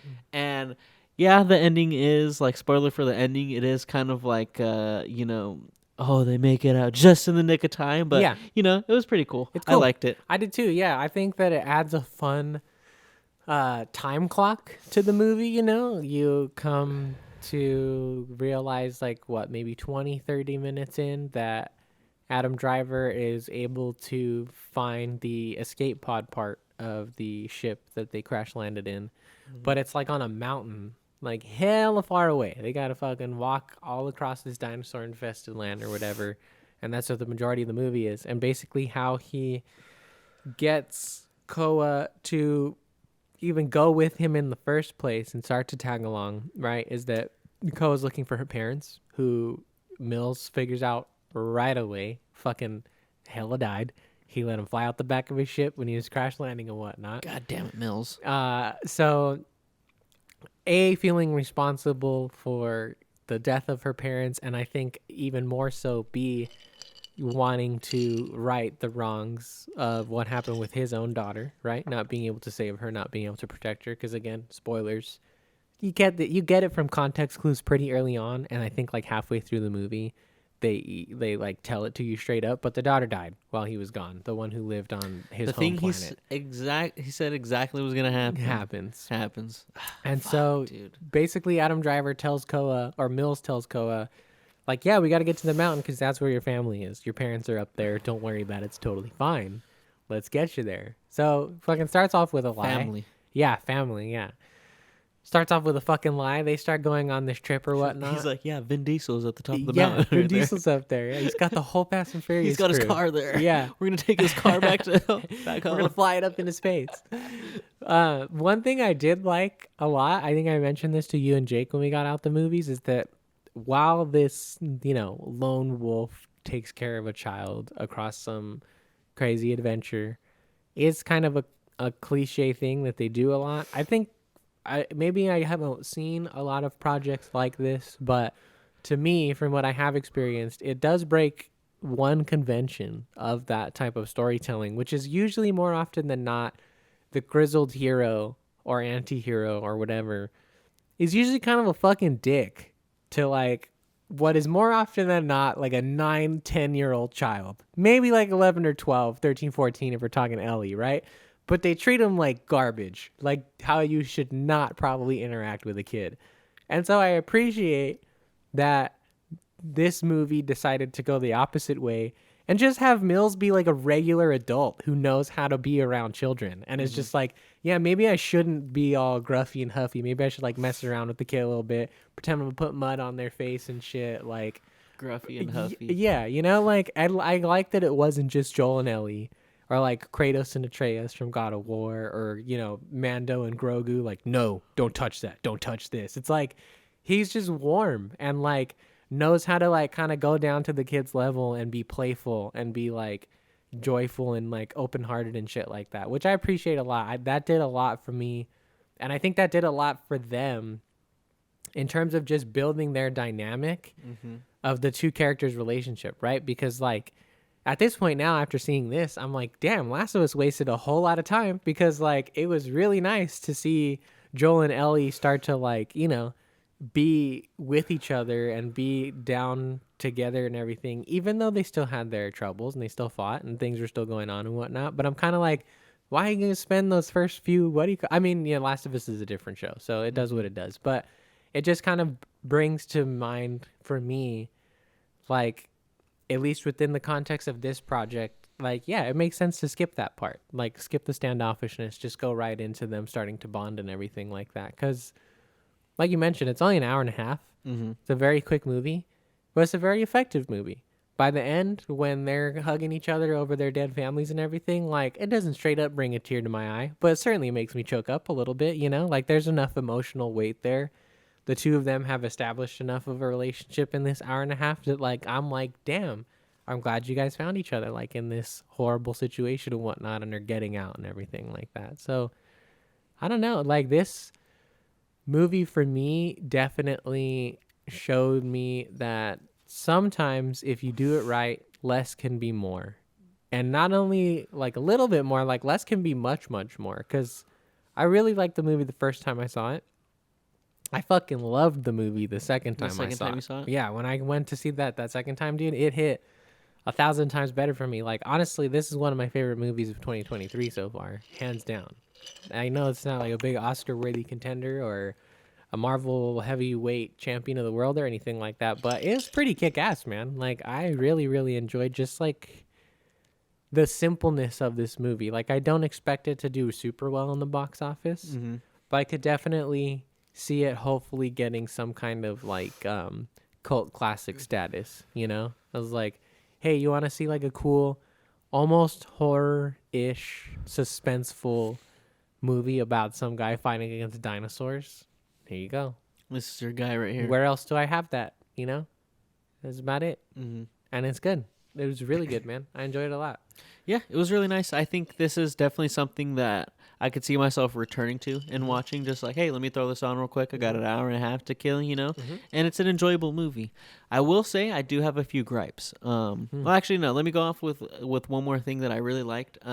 He had this like little fucking scanner thing, which was almost like a compass, which was like a multi-purpose tool. Exactly, like it reminded me of it reminded me of like your field guide from Harry Potter. Yeah, for sure. Like felt very video gamey. Yeah, just telling him where to go and stuff like that. It's like his HUD. Yeah, exactly. There's this one specific scene where he's in a cave. And Koa gets out, and he gets trapped, and he's trying to find his way out. And there's this raptor in there that pitch finds black. him. Can't see it's shit. Pitch black, and he gets dragged away by the raptor. He's trying to fight it, and his scanner falls down, and the camera focuses on that. And right before he got taken, he was looking for the raptor, and right before he got snatched, he turned it to this function where you can it's like a proximity scanner. Exactly, yeah, where you shows him everything around him. Exactly, where it showed his outline and it showed the dinosaur's outline.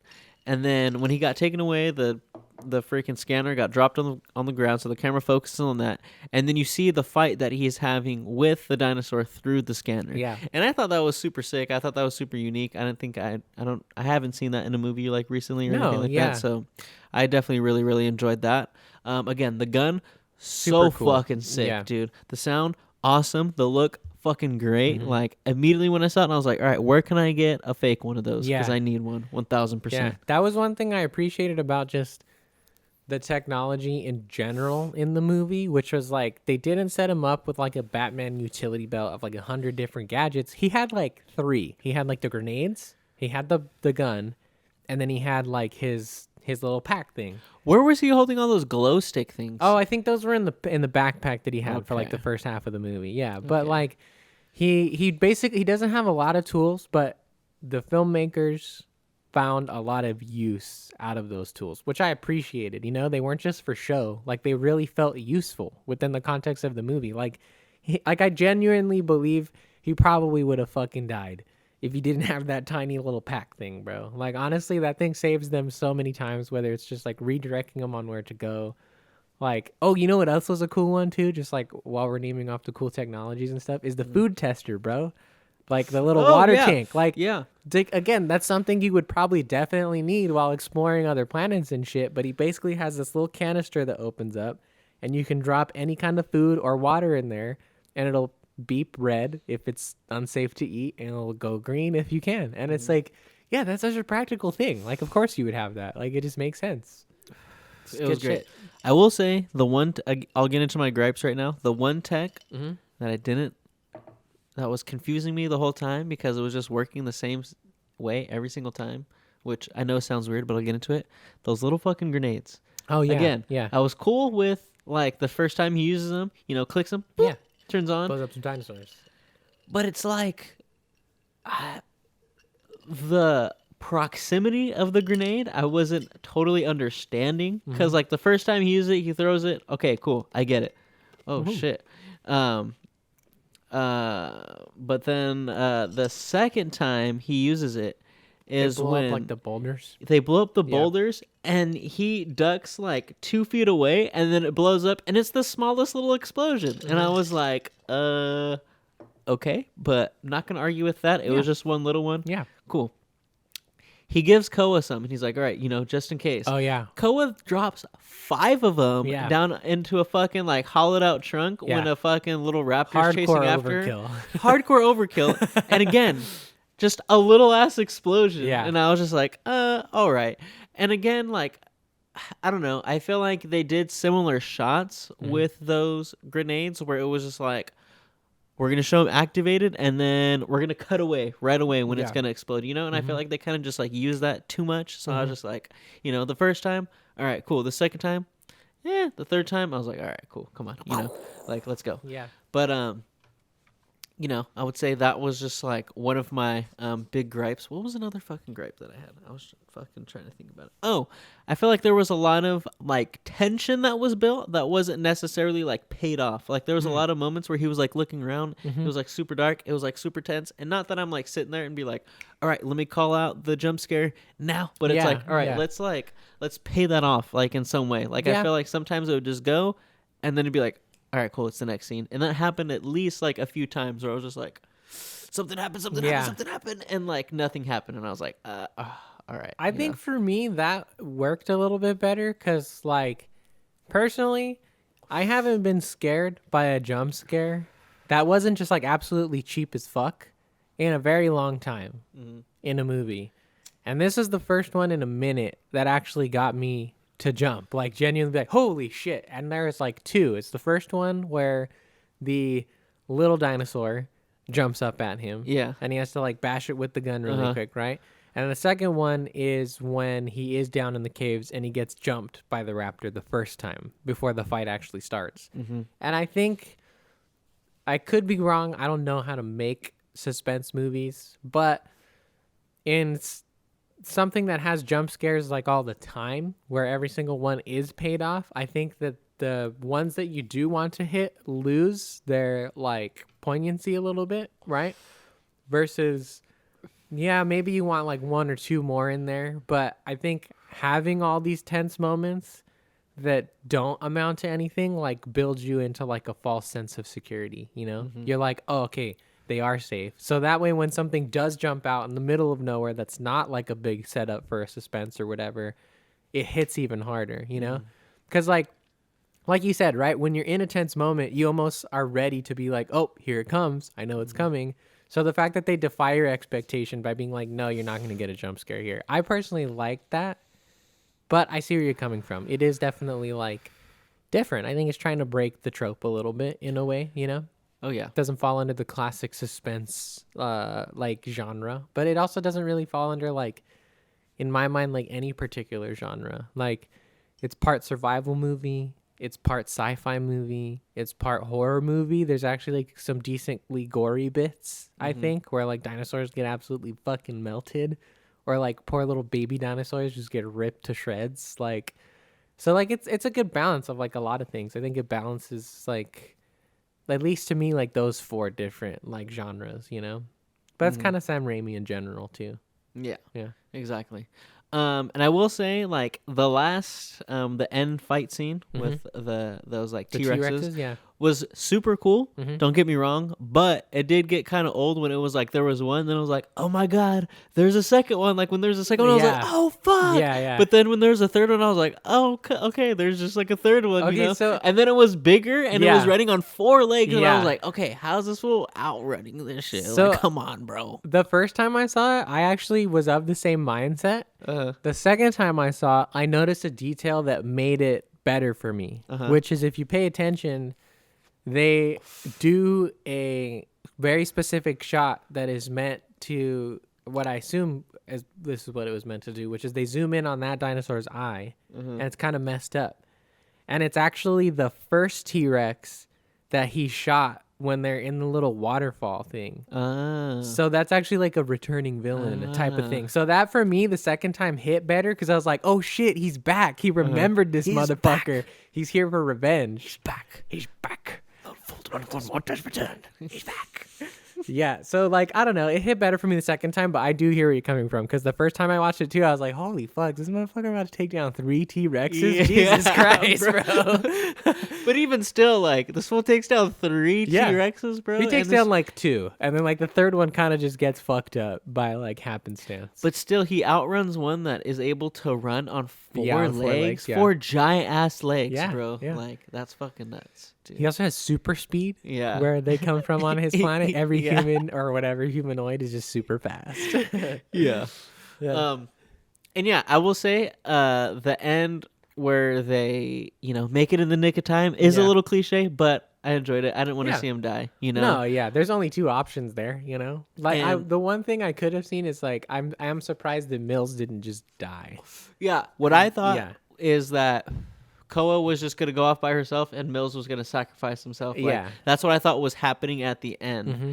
And why I was a little confused as to, damn, this chick just hella ran all the way over here just to save him, and now they're gonna run all the way back. Like, are they really gonna make it? Like, it's been more than 12 hours, bro. Like, come on now. Yeah. But the detail I really liked is, if you notice, if you go and watch the movie, when Mills is telling her that they need to get to the mountain, right? He's drawing a very specific shape, like a triangle. Yeah, And at the end, when their escape pod takes off, they escape, and their ship goes into this constellation that is the same shape. The mountain. That Mills was. That's Mills pretty was cool. showing her. I didn't notice that either. Yeah. So I don't know if that was technical, or I don't know if that just happened to be that way. Yeah. But if it was a technical symbolism that they were going for, I think that's super cool. To foreshadow, like, in the beginning, like, hey, this is where we're going to, and that's where they shoot off. That's home. Home is here. Blah blah blah, and that's where they go to. But yeah, it was overall just a really solid movie. I definitely think you guys should go watch it. 100%. Especially if you like some sci-fi, if you like some dinosaurs. Like, I think this is right up your alley. Mm-hmm. It has a little like Jurassic Park vibes. Yeah, it has a little Last of Us vibes too. So I definitely go and check it out. I think Adam Driver. I want to see Adam Driver in more like action movies. Me too. He's good, more man. Sci-fi movies. Yeah, I like this, that he was like not your typical like run of the mill badass, like cracking one-liners here and there. Everything. I think this is something I told you about. Was like leading up to the movie's release, he did a lot of press, basically talking about how he wanted to bring like a more vulnerable hero to the screen, which like, it's not like he's fucking bawling his eyes out every 5 seconds or anything like that. But I do agree with him that I think he did a good job of bringing like a different type of leading man action hero to the screen than what you're used to. And I appreciate it. 'Cause like, again, it's not like he's crying and confessing his feelings every 5 seconds, but he gets done with like a really hardcore fucking like barely saved by the skin of your teeth type of thing, and he's not just like, huh, those teeth were sharp, eh? Like he's like sitting there like, holy fuck, we barely made it out. And it's like, that enough right there is like more realistic. I think it grounds like the characters in this obviously very crazy world that they've been placed in, and it makes them seem more realistic. Of like, if Homeboy just fell out of a fucking tree, dislocated his arm, barely got it back in time to like shoot all these raptors off this little girl or whatever, it's like he probably would be a little bit shook, like he might not just be cracking jokes right off the bat right after. Exactly. So I like that. I thought that was a good character choice. I also thought like having them have that language barrier was also really unique, and also a very big risk to take in a movie. Yeah. Right? When you have there's only 4 characters in this whole movie. 2 of them have like what? Probably like a minute of screen time. A minute of screen time. Yeah. And then your other 2 main characters, only half of them are actually like have like big lines of dialogue in the movie. Like, that's a big risk you're taking, right? Where like half the movie, like, you're communicating through there's one-sided communication, and they have to try to communicate through like, gestures and stuff like that. But I think it was pulled off really well. Again, I like the relationship that they had. Obviously, she could understand some things that he was saying. Yeah. And I liked, when he did things like eat, don't, like eat, eat, blah, blah, blah, blah, like shit like that. And she's just like, what the fuck? Yeah. And it's just like making fun of him. Like, I thought that was great. Again, their dynamic was awesome. Yeah. I want to see more of that. Obviously, we're in an era of like, hey, lone wolf dude, freaking saves kid, and kid that he saves is surrogate child for child that they also lost. Oh, yeah. But hey, I'm here for it. I think everyone's been doing working. it really, really well. Yeah. And I think this is another display of something that is done really well. I don't think it's going to get much at the box office. I think this is going to go to streaming fairly quickly. Yeah. Because also, I don't think there was a lot of like marketing behind it. There's trailers, but I think they were probably put on people's algorithms who would have went to go watch this at the movies anyways. Like, I don't think they're trying to get it on people's radar who like have no idea about that kind of stuff, But like, still, like, I think there should have been, I mean, I don't know how much it was, paid to make this, but like, you have someone like Sam Raimi, and you also have Adam Driver. Like, those are 2 very big names in the movie industry now. Obviously Sam Raimi for a while, but Adam Driver like pretty recently. So you would think there'd be some like some type of marketing, out push there, for it. more push for it, Mhm. more interviews, with the main characters and stuff like that. Because that is an interesting thing, to have Adam Driver in this situation where he is this father figure talking to this character that he can't really talk to, and I think that's just interesting to figure out how they as actors were able to get on the same page and Yeah. convey that super well, right? Because Yeah. I think they both do that super well. I think they're both on the same page. Mhm. You really get that. You really feel for them at the end, and I felt very relieved that they were that they made it out at the end. Yeah, So 100%. Yeah, I Yeah. agree. Yeah, I think again, it's just like a product of the time we live in, and Disney having as much pull of everything as they do, right? Is it's like, honestly, I think this had like a relatively normal marketing campaign. Like, I saw Adam Driver on at least 3 different talk shows talking about it. I saw trailers that popped up on my shit. I don't know if I saw anything on TV, but there's definitely internet ads with it out, right? I think just that in comparison to like when something like an HBO Max show comes out or something like a Disney product comes out and everything, and it's like have every single one of your actors go on every talk show ever and talk about it, put fucking ads and like fucking TV commercials and YouTube commercials and Instagram commercials on every other fucking screen and shit like that. Like, I think that's overkill, honestly. I think that's like what we've come to see as normal because that's what ends up like working the best. But quite frankly, that's like steroids, like fucking marketing campaign, Oh yeah. Like, I think that's usually what it is. It's like you get the actor to go out on a thing, they bring a clip, they talk about it for about 10 minutes or so, they show the clip, they get off the talk show, and then you rely on the commercials after that, Like, but I think, like we were saying earlier, even if it doesn't make a lot at the box office, I do still see it becoming like kind of a cult classic. At least I hope it does, Like, there's enough people who go watch it, and there's enough like people like us who tell other people to go watch it to where it can like 65 can be like a fun sci-fi one-off we remember in like 10 years, That's like something that just kind of came and went. I don't know if I could put it in that cult classic. Like, I don't know if I could personally see it in that cult classic category. Like, I do really like the movie, but I don't know if it just like has enough behind it to be this movie that's like, oh my god, yeah, like this is like a, because something like an E.T. is like a cult classic, Yeah. something like that. It's like, holds a lot of weight and is very memorable. Not that things aren't memorable in this movie, but it does feel very like just, par level in comparison to other forms of media that are doing similar stories that are out nowadays, right? And like in comparison with a lot of like, The Last of Us and things like that, like when you look at it in comparison, I don't think it's going to be, on par with those like That's at all. true. You know what I'm saying? Like, I think they're kind of, when you look at it, even like with like someone like the Jurassic Park movies, like when you compare it to those, like I don't even think it compares to some of those. Like, it's really good, yeah, but I don't think it's gonna be one that's like, I think it's gonna be one of those ones that's like a diamond in the rough type, where it's like, hey, this one's really good, but Yeah. it's just like, yeah. in comparison to a lot of the other things that are out, it's just not that.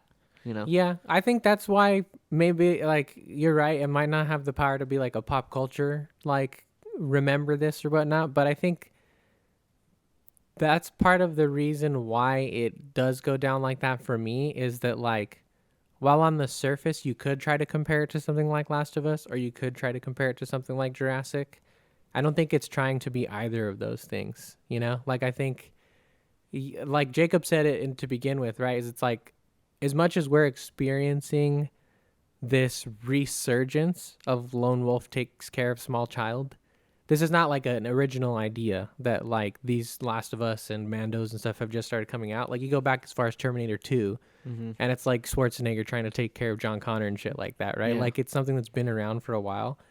And even in terms of like the Jurassic stuff, like it's not a dinosaur movie, Like, they're running from dinosaurs and they're shooting dinosaurs and stuff like that. But other than that, they're not trying to figure out where dinosaurs came from or like discover the origins of them or anything. They're essentially just like a monster. And so like part of what makes this movie so special to me is like, again, just like the blend of like multiple different, because like the theme of this movie to me is dealing with the loss of a family member, right? Whether it's Koa going through it in the moment or Mills trying to deal with it in the aftermath of already having lost his daughter.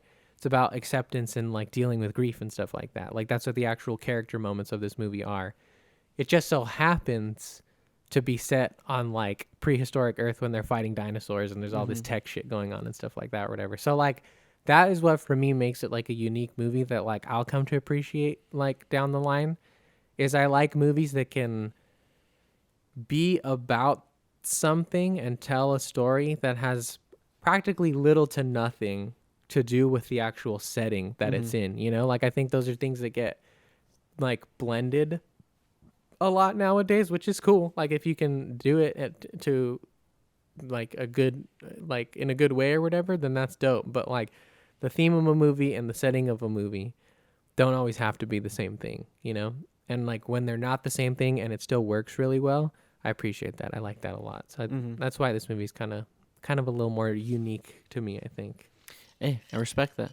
I respect everyone's opinion, everyone's point of view. Again, this that's is what just, we do. We respect your opinion. Exactly. Bro. But if you think this show sucks, then we don't respect your opinion. So fuck you. Yeah, sorry. No. That's the one opinion we can't respect. Yeah. But again, yeah, this movie's really good. Again, I personally, just in my personal opinion, think it's just one of those middle of the pack movies that, again, is going to be, for me personally, I'm going to look back on it and tell my kids, hey, definitely go watch this movie. This is really solid. Go watch this movie. This movie's really fucking solid. But I don't think it's going to be one that's going to be put in the zeitgeist of like, oh my gosh, this is in the S tier, top tier of like these movies. You know what I'm saying? Mm-hmm. Like, because when you compare it to stuff like Terminators and stuff like that, or even just like in general, like a movie that's about like dealing with the loss of like a loved one and someone else being that surrogate loved one that's teaching you how to, you know, love again, blah, blah, blah, and stuff like that. That's not even like a unique storyline, right? That's something that's just making a resurgence nowadays too. And I don't even think you can put this movie in like the top tier of those. Like, while it does that really, really well, when you compare it to other movies that have similar like messages and stuff like that or deal with the same thing, like I don't, you know, again, not to take away from anything, I just don't think it's like in those same conversations of like the great ones, you know what I'm saying? Yeah, but it's a solid movie, and like you said, I think it is a unique way to tell a story like that, and a unique setting to have, right? This dude who's fucking trying to save this girl and run from fucking dinosaurs and using this futuristic gun and this futuristic tech to shoot him. Sounds like something you've never seen before. Fucking crazy, man. Fucking crazy, man. Crazy me. But you know something that we have seen before?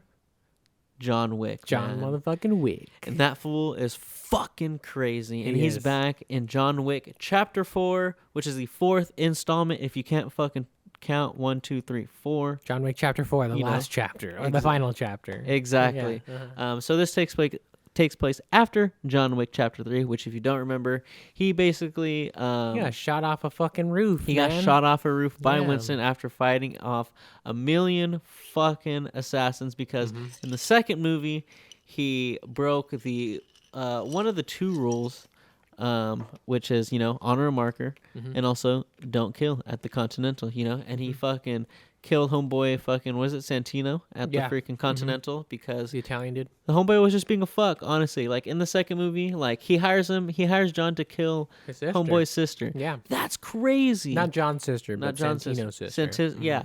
He hires John to kill his own sister. Not John's sister, but Santino's sister. You know, it's hard to explain. But yeah. Go watch the movies. They're really good. Exactly. That'd be like me hiring someone to kill my own sister. That's basically what the dude did. Yeah, it's crazy. And John's like, hey, bro, I don't want to fucking do that. And dude's like, nah, you're going to do it. And John's like, actually, bro, I don't want to do that. Yeah. And the dude's like, that's crazy, bro, because actually you're going to do that. Yeah. And John's like, actually, bro, I'm John Wick, so I don't have to do what that. I want. And he's like, fine, you know, you're not wrong. But, hey, I also have a bazooka, and I'm going to blow up your house. Yeah.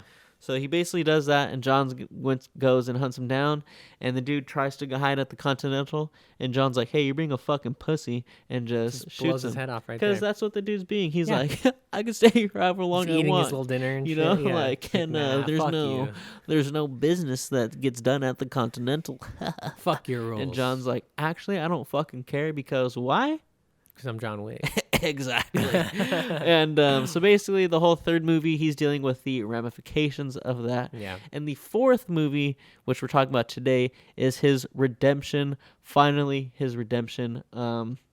Which is weird. I was watching a bunch of movies, and John is basically like based on like John the Baptist, like in the Bible and shit like that. So like movie 1 is John Wick being like born, reborn again. That's the character. Second is him like, his rise, taking the revenge and stuff like that. The third movie is dealing with the ramifications of that. He gets excommunicado. Excommunicado. That's such a crazy fucking word. You're excommunicado. Yeah. And then he has all the assassins coming after him and trying to deal with that. And then fourth is his redemption arc, is when he comes to realize that, hey, all the shit that I'm doing is fucking over my friends as well. Yeah. Like, yeah, I'm John Wick, and yeah, I can kill everybody. Yeah. But at the end of the day, when I'm just trying to kill everybody, my friends are also dying because my friends are helping me out, Yeah, for sure. And this is him having his redemption arc, and we'll get into what happens at the end of the movie and what we think actually happened at the end of the movie. But I thought this was a fucking great installment of John Wick.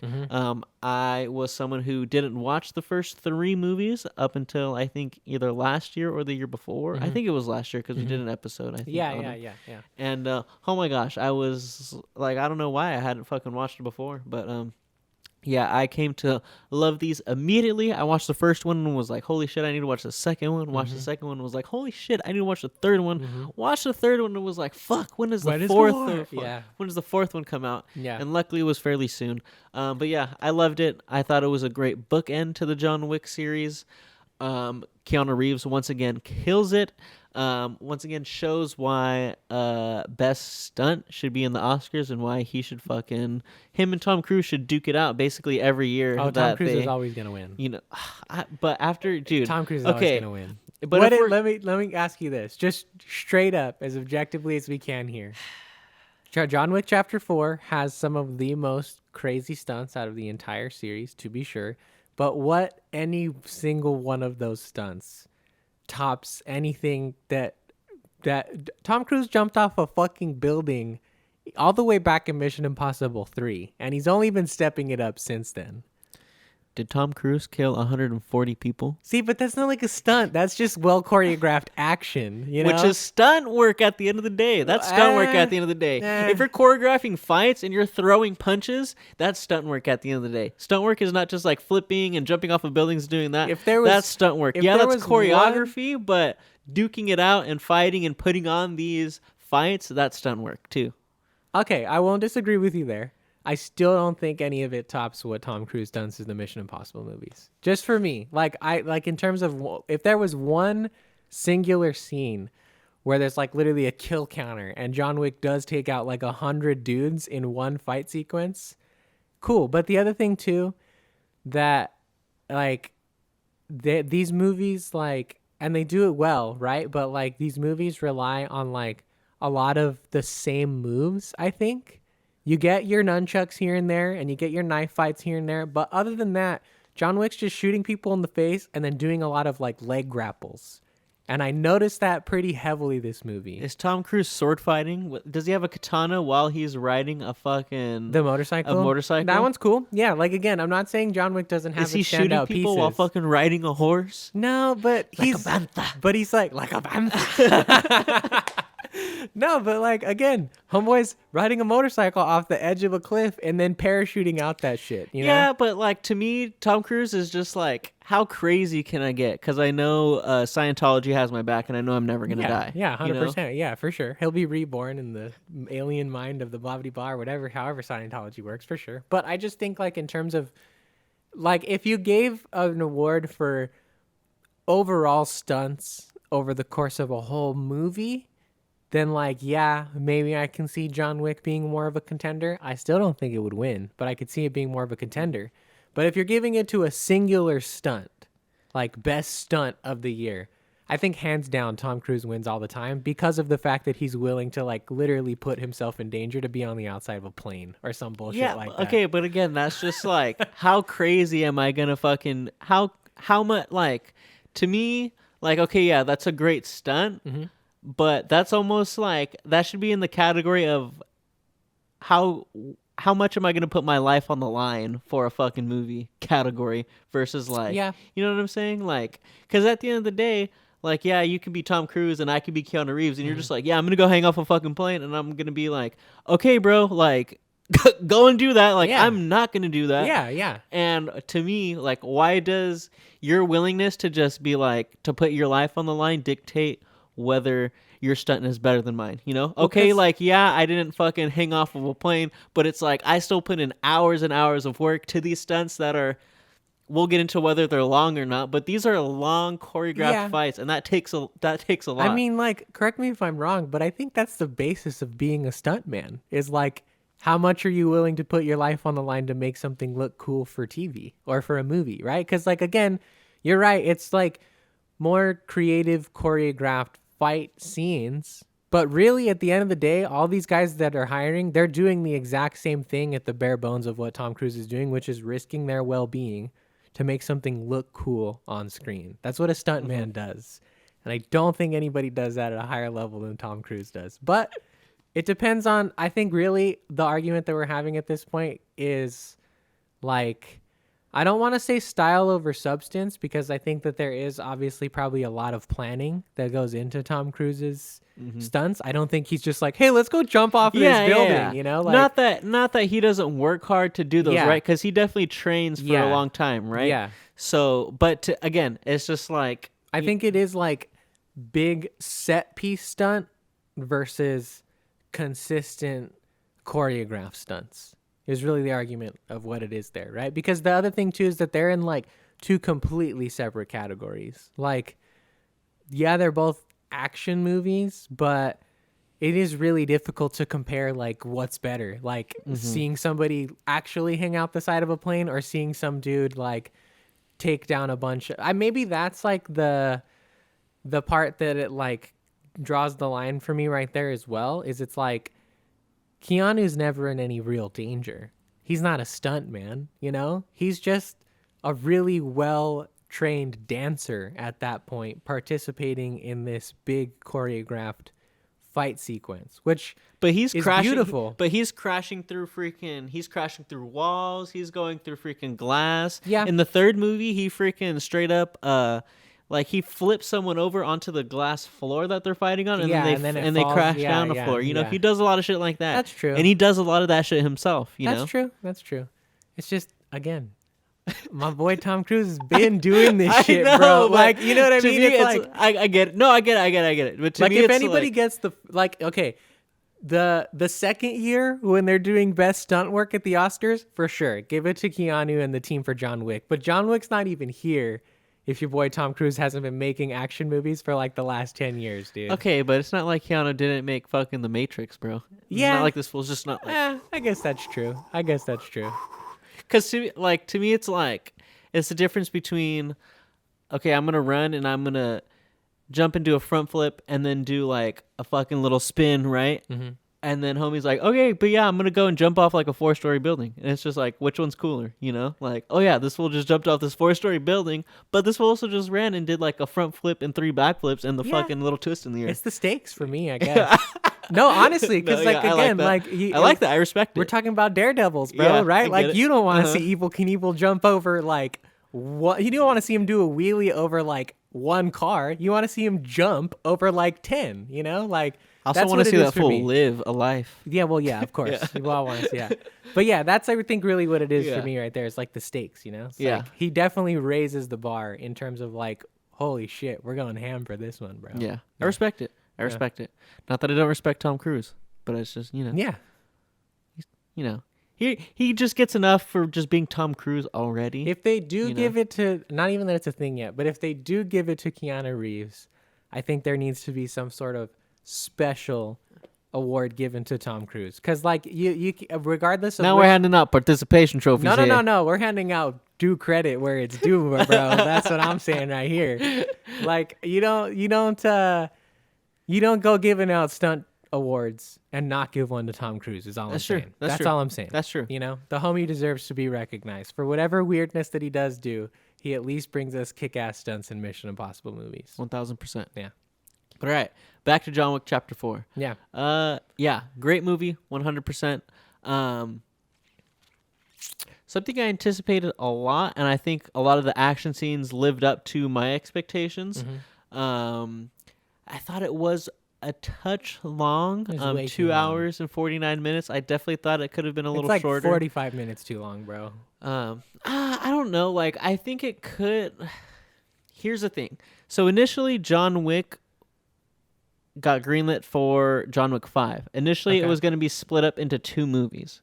But then they're like, let's actually just focus on one movie. Let's make it one movie. And I think it could have benefited from being split into 2 movies. As much as I don't like we're just going to capitalize on, we love part 1, part 2. I think this could have benefited from part 1 and part 2. Yeah. Because, the groundwork that they laid in the first 3 movies set up for a pretty vast and very expansive, very big world and underworld that kind of goes on in the real world that, kind of, I guess, us regular people are oblivious to. Yeah. And I think there was a lot to wrap up in this chapter 4 with, the Marquis, all these things, all these friends that John Wick, met. All of a sudden we're introduced to Kane. We're introduced to what's his homie from the other freaking,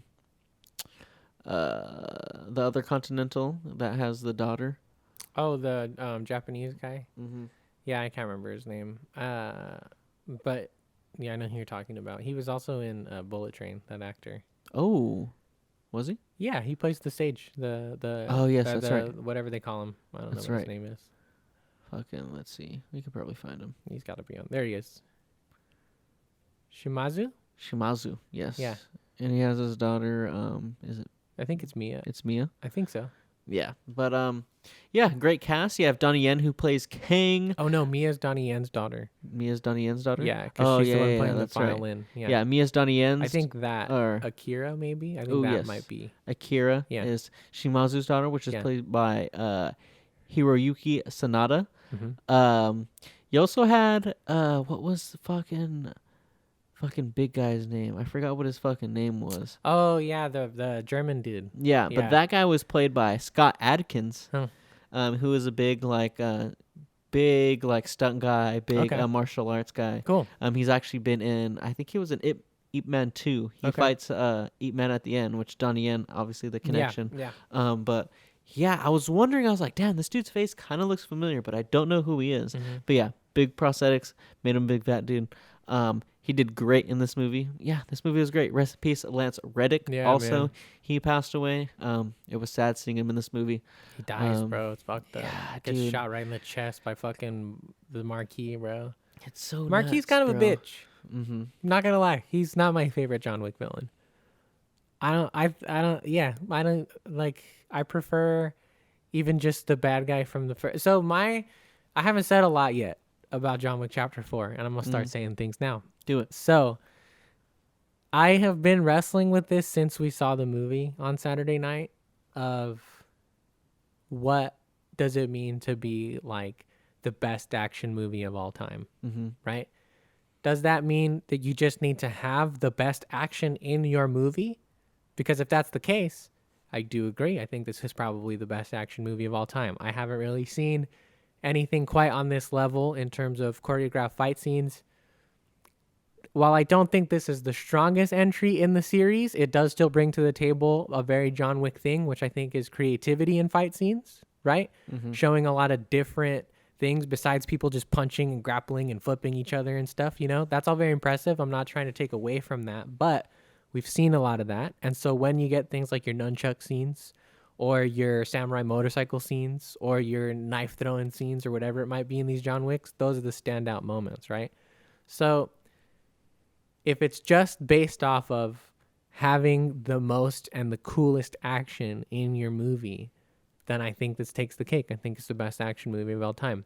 But I think there's more to a movie, even an action movie, than just the action in it. And by that sense, I don't think this movie holds up as well. And I definitely don't think it holds up as well compared to its first 3 entries. Like, that's the one major gripe I have about John Wick Chapter 4 is it's like super aimless to me. Like, yeah, there is this vague redemption thing that he's going through, and you do see some of the people in his life being like, yeah, John, maybe you should stop doing this, but it's for sure not really that heavy in the movie.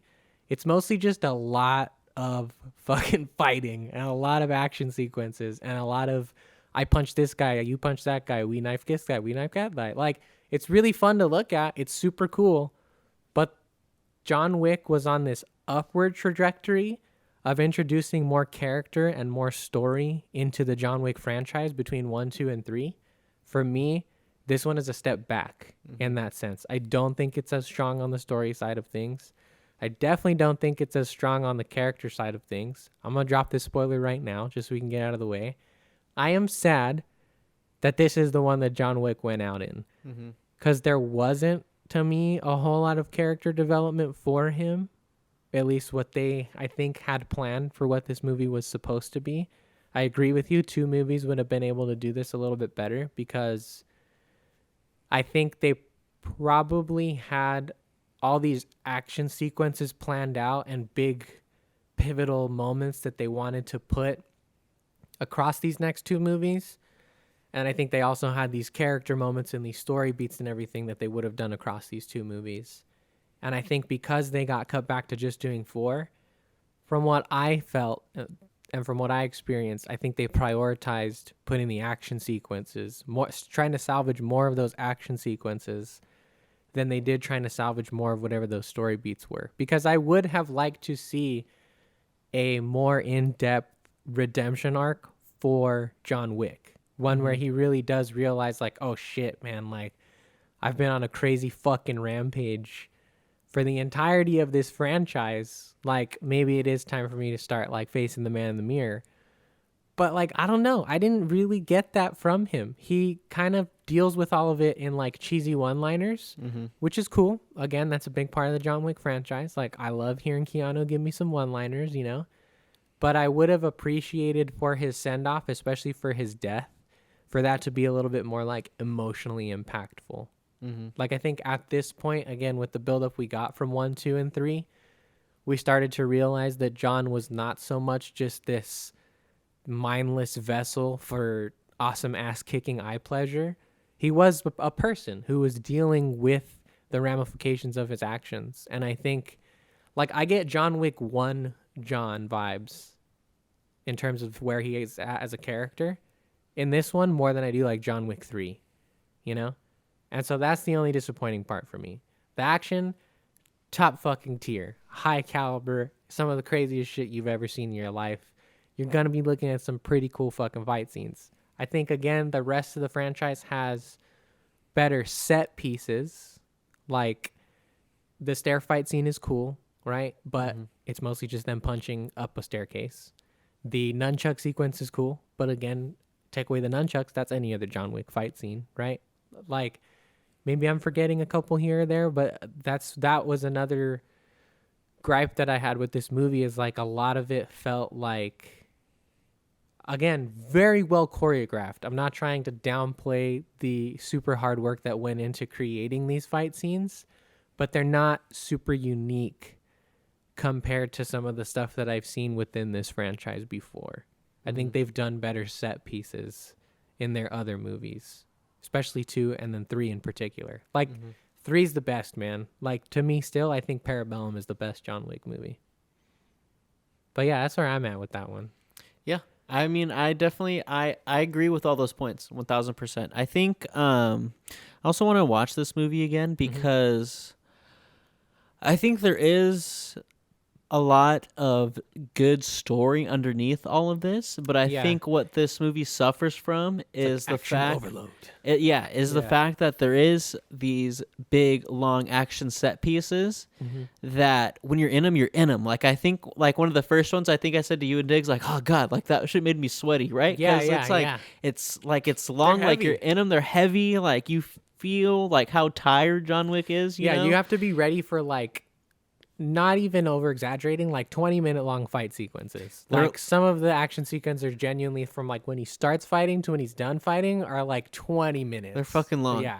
And I think because those are very much like he's going to this person to that person fighting, boom, boom, boom, boom, boom, boom, boom, boom, boom, boom. It's like that. It's when we finally slow down and get to the story part, it's kind of like, oh my God, like we slow down a little too much. Yeah. And I think this movie suffers a lot from that. Yeah. Because I think there is like a lot of good redemption stuff. Like the first half of the movie is him still very much believing that I can shoot my way out of this and I can kill everybody. Yeah. Mm-hmm. And then when he tries to go back to the family, quote unquote, right? And he realizes that that guy, Piotr or whatever, got killed by the German guy. Mm-hmm. That's when he realizes like, oh shit, all the stuff that I've done has gone this far. Mm-hmm. And these people that were seemingly untouched by everything that has gone has now affected the person that has been the closest to a father figure in my life. Yeah. Right?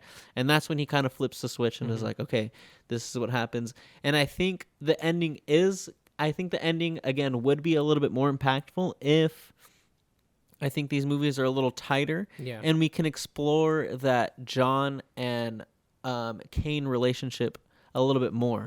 Because I think the John and Kane relationship is very important to the end piece of this movie. Yeah. And I feel like Kane, not necessarily, I think he definitely gets treated a little better, but almost like a character, like another character in John Wick, like someone like a Marcus from the first one that we obviously know has a big, like a deep history with John, but he's sort of this one-off character that serves the purpose of that movie, right?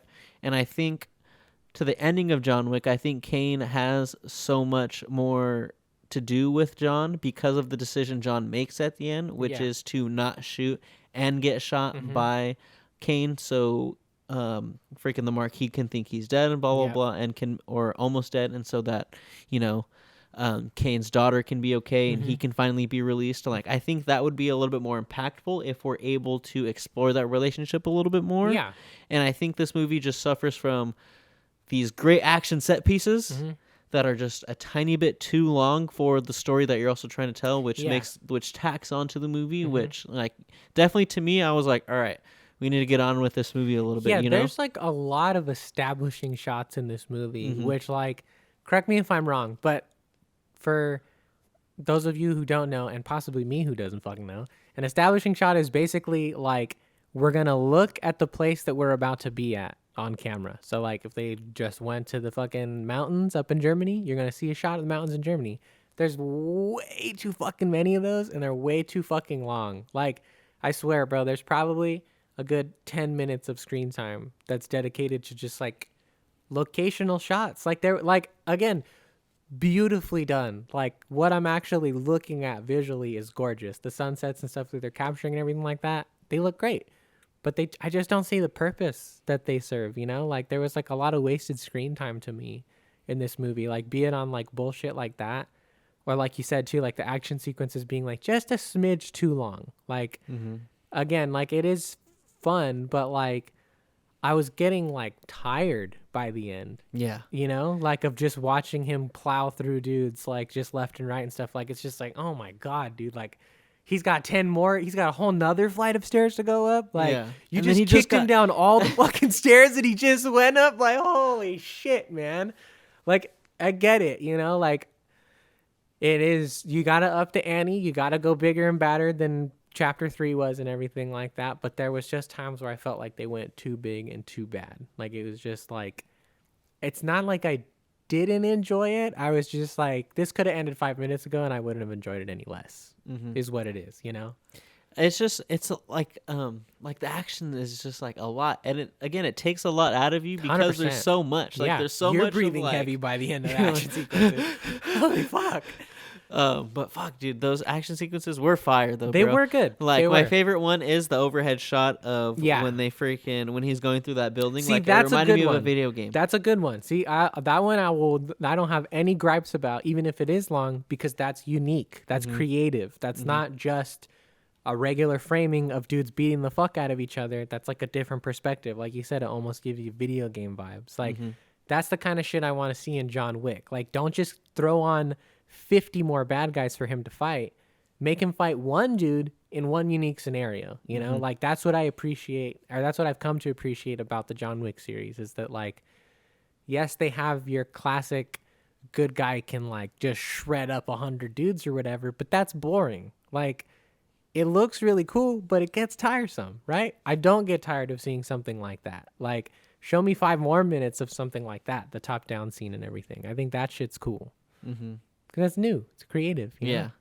I will say, like, I don't know if it was more prevalent in like the last few movies. I didn't notice it, but like this movie, I really like when they fucking just use the fucking the Kevlar. They do I think it was just the last either 2 movies or even just the third movie, because I specifically remember in one of them he upgrades to that suit. Like in the first one, he's just wearing a regular suit, and then either in 2 or 3 they give him the Kevlar inlined one. So like I think it's pretty recent. Yeah. But I like that fucking the little shield. Yeah. Like that's to me Dope. that's so unique to that specific universe, right? Yeah. Like he could easily just not have a shield and be this guy that can fucking dodge fucking bullets. But it's more realistic to be like, hey, you're gonna have a lot of bullets flying at you. Like, let's build you something that can, that's obviously Kevlar bulletproof. lined in your shit. And like, this is just such a unique fucking shield. You know? Yeah, 100%.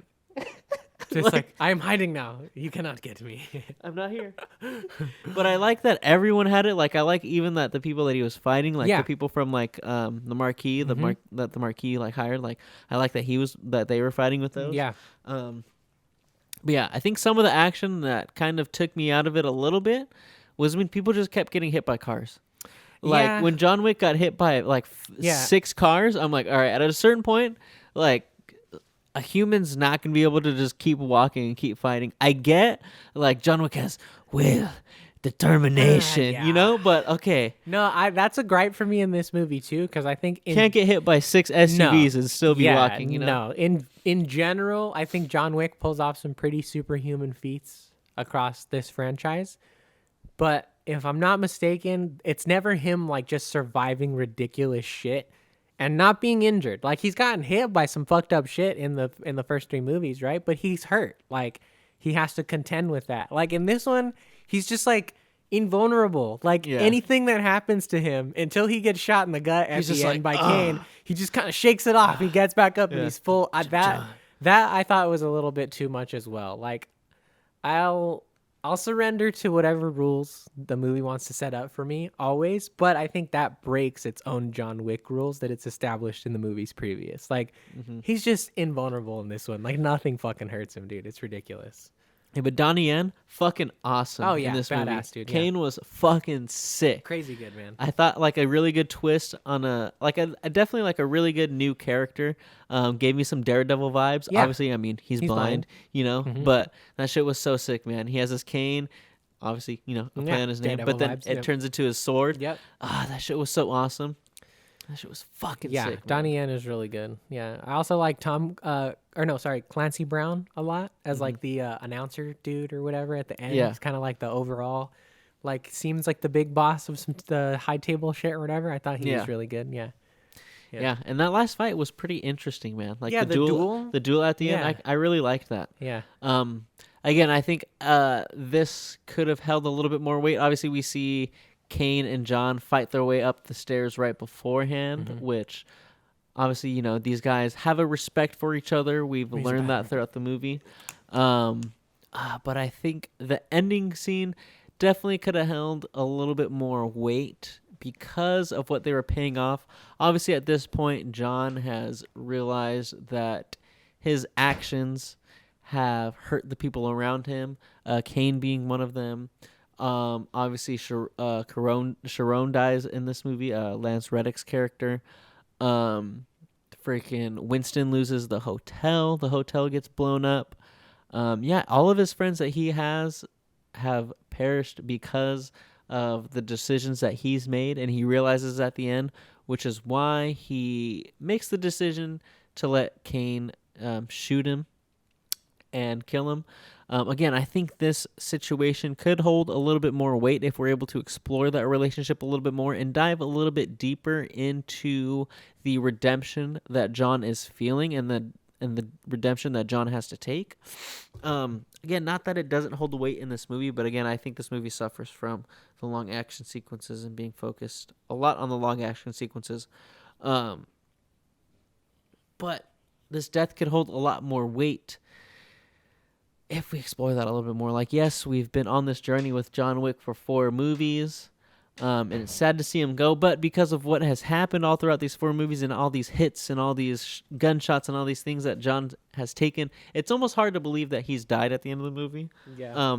But again, I think if we explore that relationship between him and Kane a little bit more, I think that we can have I think that the scene at the end would hold a little bit more weight of them like dueling, because it's like, okay, yeah, they're dueling at the end, but it's just another final boss that John Wick has to freaking get through, and it's like, this is what John has to do. Mm-hmm. And I think, again, if we have another movie where they're fighting together and at the end they have to fight each other and it's like, damn, this is what John has to do. Yeah. Like, it would hurt a little bit more. 100%. And I think make his redemption that much more impactful, because he chooses the decision to die so Kane can live and have a good life and his daughter can live to have a good life. And again, not that what I was saying to the people while you were gone, not that point isn't impactful. I just don't think it's impactful enough. For me personally, it wasn't satisfying, because like up until this point, like the most important part, the most important rule in movies is show, don't tell, right? And I haven't been shown, as a John Wick fan up until this point, that John's doing anything wrong. Every single person that he fucking murders, all these high table fucking douchebags that he's mowing down and shit like that, like, they deserve what is coming to them, right? And I think the 4th movie comes around and they have to tell you, John, everything you've been doing is really bad and it's starting to affect people. Like, 3 shows me more that John's actions have repercussions when what's his name almost gets kicked out of the Continental. He does get kicked out of the Continental, right? And then they have to take it back and everything. So, like, that's already been done. But, like, again, in my eyes, like, better of, like, showing us that type of thing. It almost feels like retreading ground a little bit to me in, like, telling us, like, John, all these people you've been killing, there's been a lot of people suffering. It's like, where? I haven't seen them. You only showed me like 1 in this movie. And then like you kind of showed me 1 in the last movie. But like that's about it, Like that was what made it kind of hard to swallow for me, is it's like I wasn't at that point yet where the filmmakers wanted us to be, of thinking like, damn, John's gone over the edge. Like he's still just like the bad, because again, these movies don't really like set up for that. Like more often than not, I don't think they ever really tried to have any moral ambiguity question about John Wick, about whether or not what he was doing was the right thing. Like I think it was just an excuse to have John Wick kick a bunch of ass. So like them inserting that message in this final movie, I think definitely fucking came out of left field for me. That's like part of what threw off the story function of this 4th chapter. But yeah, man, like I can't agree more. I didn't know there was supposed to be John Wick 4 and John Wick 5. So I very much would have preferred 2 movies. Like you were saying, like I think if 4 was like him and Kane just kicking ass together the whole movie, and then 5 is where Kane got like turned to the dark side or whatever, like he had to start fighting against John, like yeah, that would have been a lot better. Or just again, if there's like a whole movie of like maybe John almost seeming like a bad guy in a sense, of like he's enjoying the killing too much, or like when he does off somebody that's begging for their life, he doesn't give a shit, or some kind of shit like that, It's like he's still just killing really bad, awful human beings, even within the context of this movie.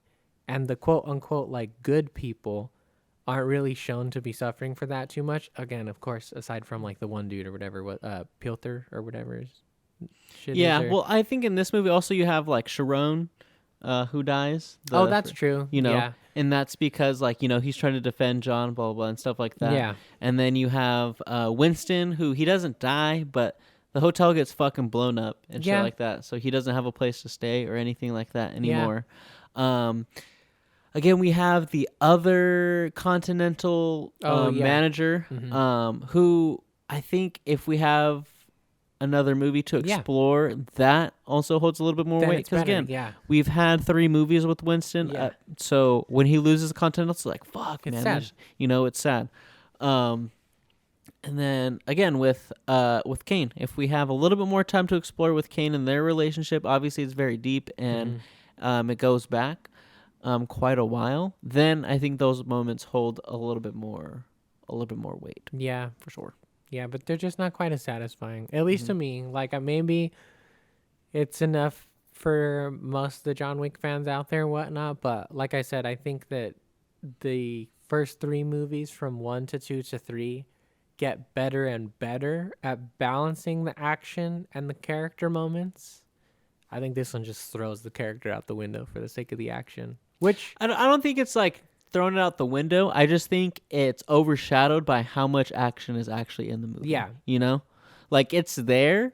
It's just there's so much action when it's finally like when you get a lull in the action, you're almost trying to recover from what you just fucking watched, and you kind of are like, all right, I don't like this is so much of like a slower pace than what we just watched. It's almost like I don't even know why I'm watching this at the moment, you know? Yeah, well, like that's the thing that's like trippy to me is it's like with a much longer runtime than any of the other movies have ever been.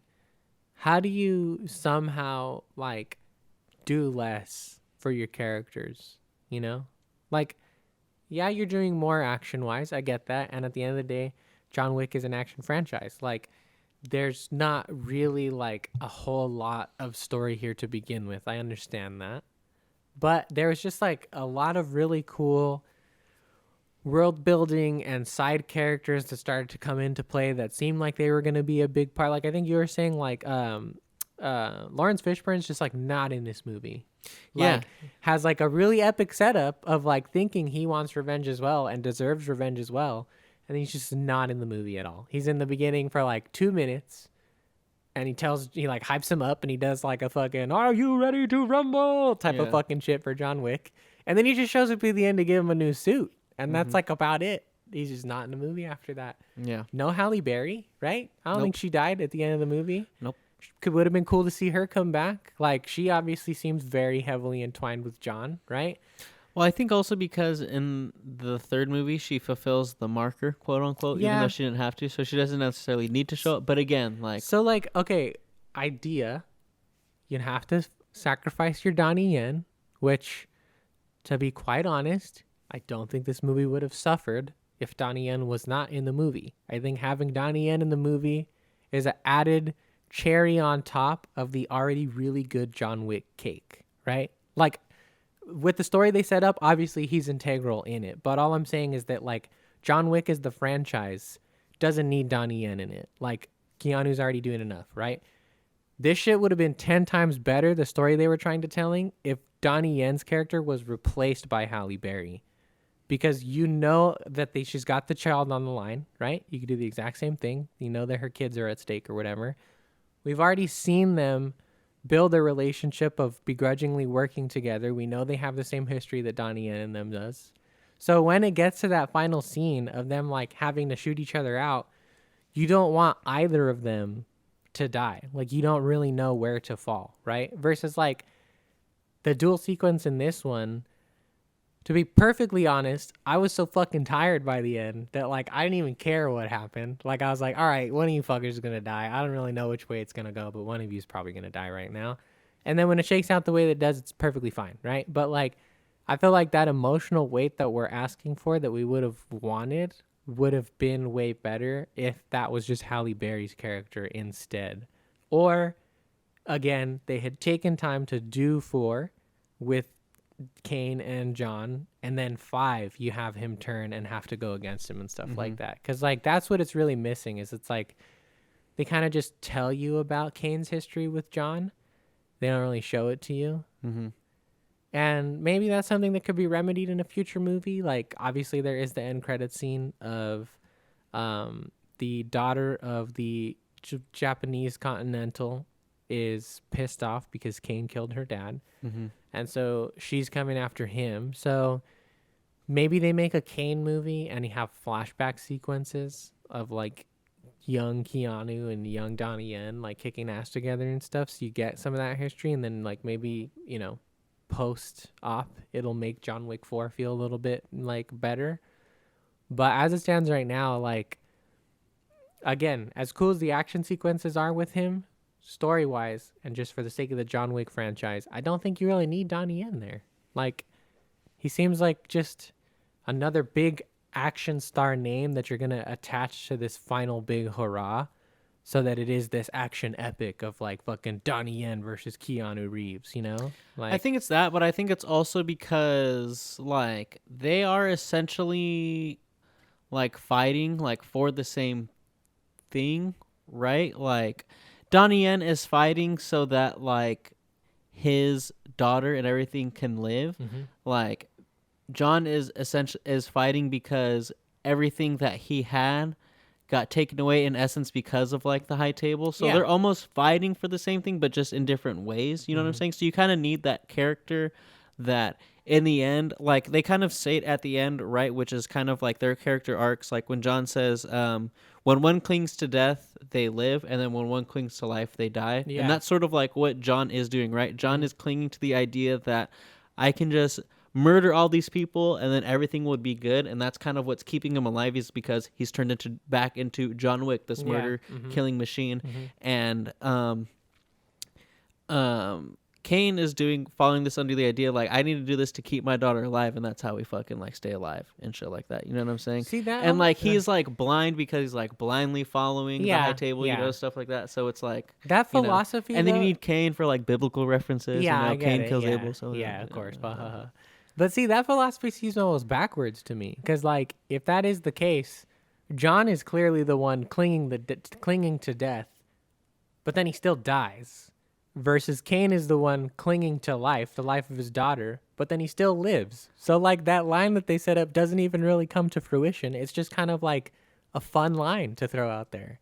But I think it's also because by that time, like, that's when John makes the decision to, okay, like, my death is what needs to happen for this to end. So I'm just going to let Homeboy shoot me.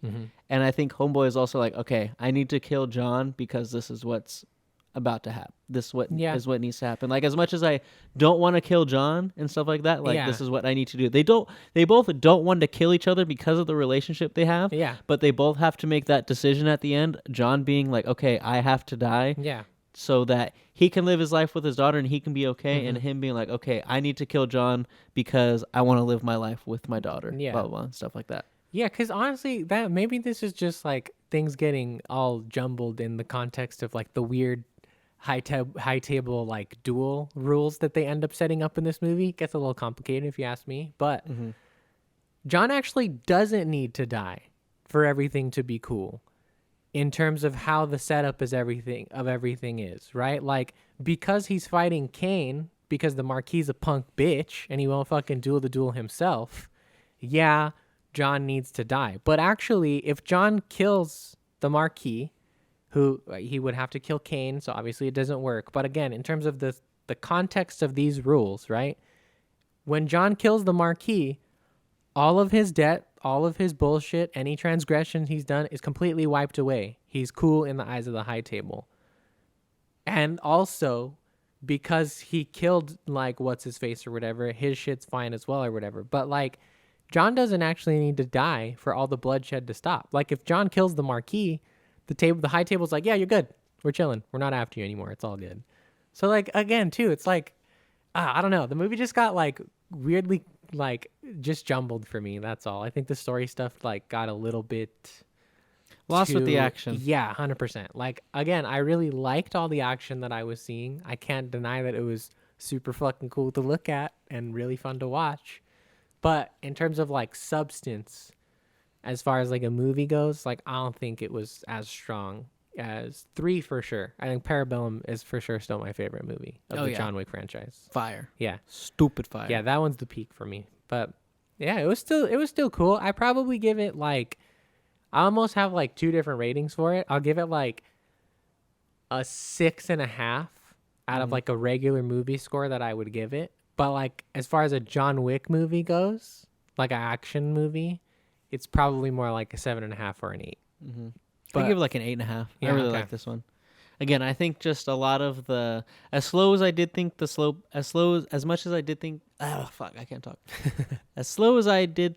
parts were. Yeah.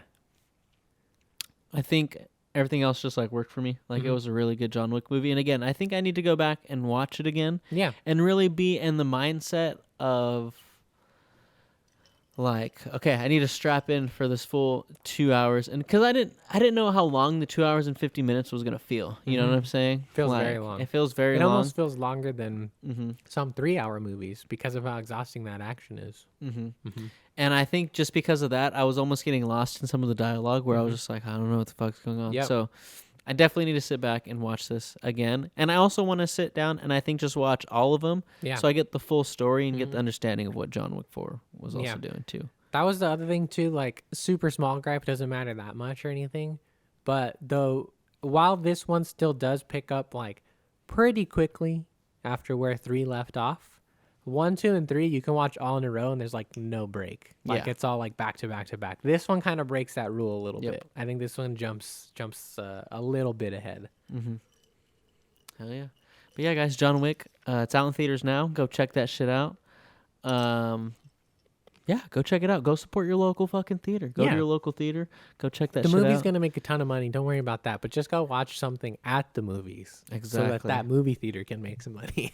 Exactly. And buy popcorn. You need to get concessions. They know, right? Concessions is where it's at. Yeah. Concessions is you want to support your local movie theaters, buy your ticket, but also get some snacks. Get some candy, get an icy, sit down in your little seat, put your tushy in the seat, and, sit down there. Enjoy the experience. Enjoy the experience. It's different. Enjoy the experience. It's the same but different. But hell yeah, guys, that was episode number 51. 51. Over the hump, man. Whew, over the hump. Starting all over we've again. We've broken through our physical barriers, man. Like we've gone like the F50 was Super Saiyan 1, like we're breaking into Super Saiyan 2. We're on our way to Super Saiyan. We're in the hyperbolic time chamber right now. Exactly. We're in the hyperbolic time chamber, guys. We're going to come out crazy as ever. Yep. But yeah, that was episode number 51. Follow us on Instagram at 2High4TV. Follow us on YouTube. Subscribe at 2High4TV. We got videos, full episodes coming to you.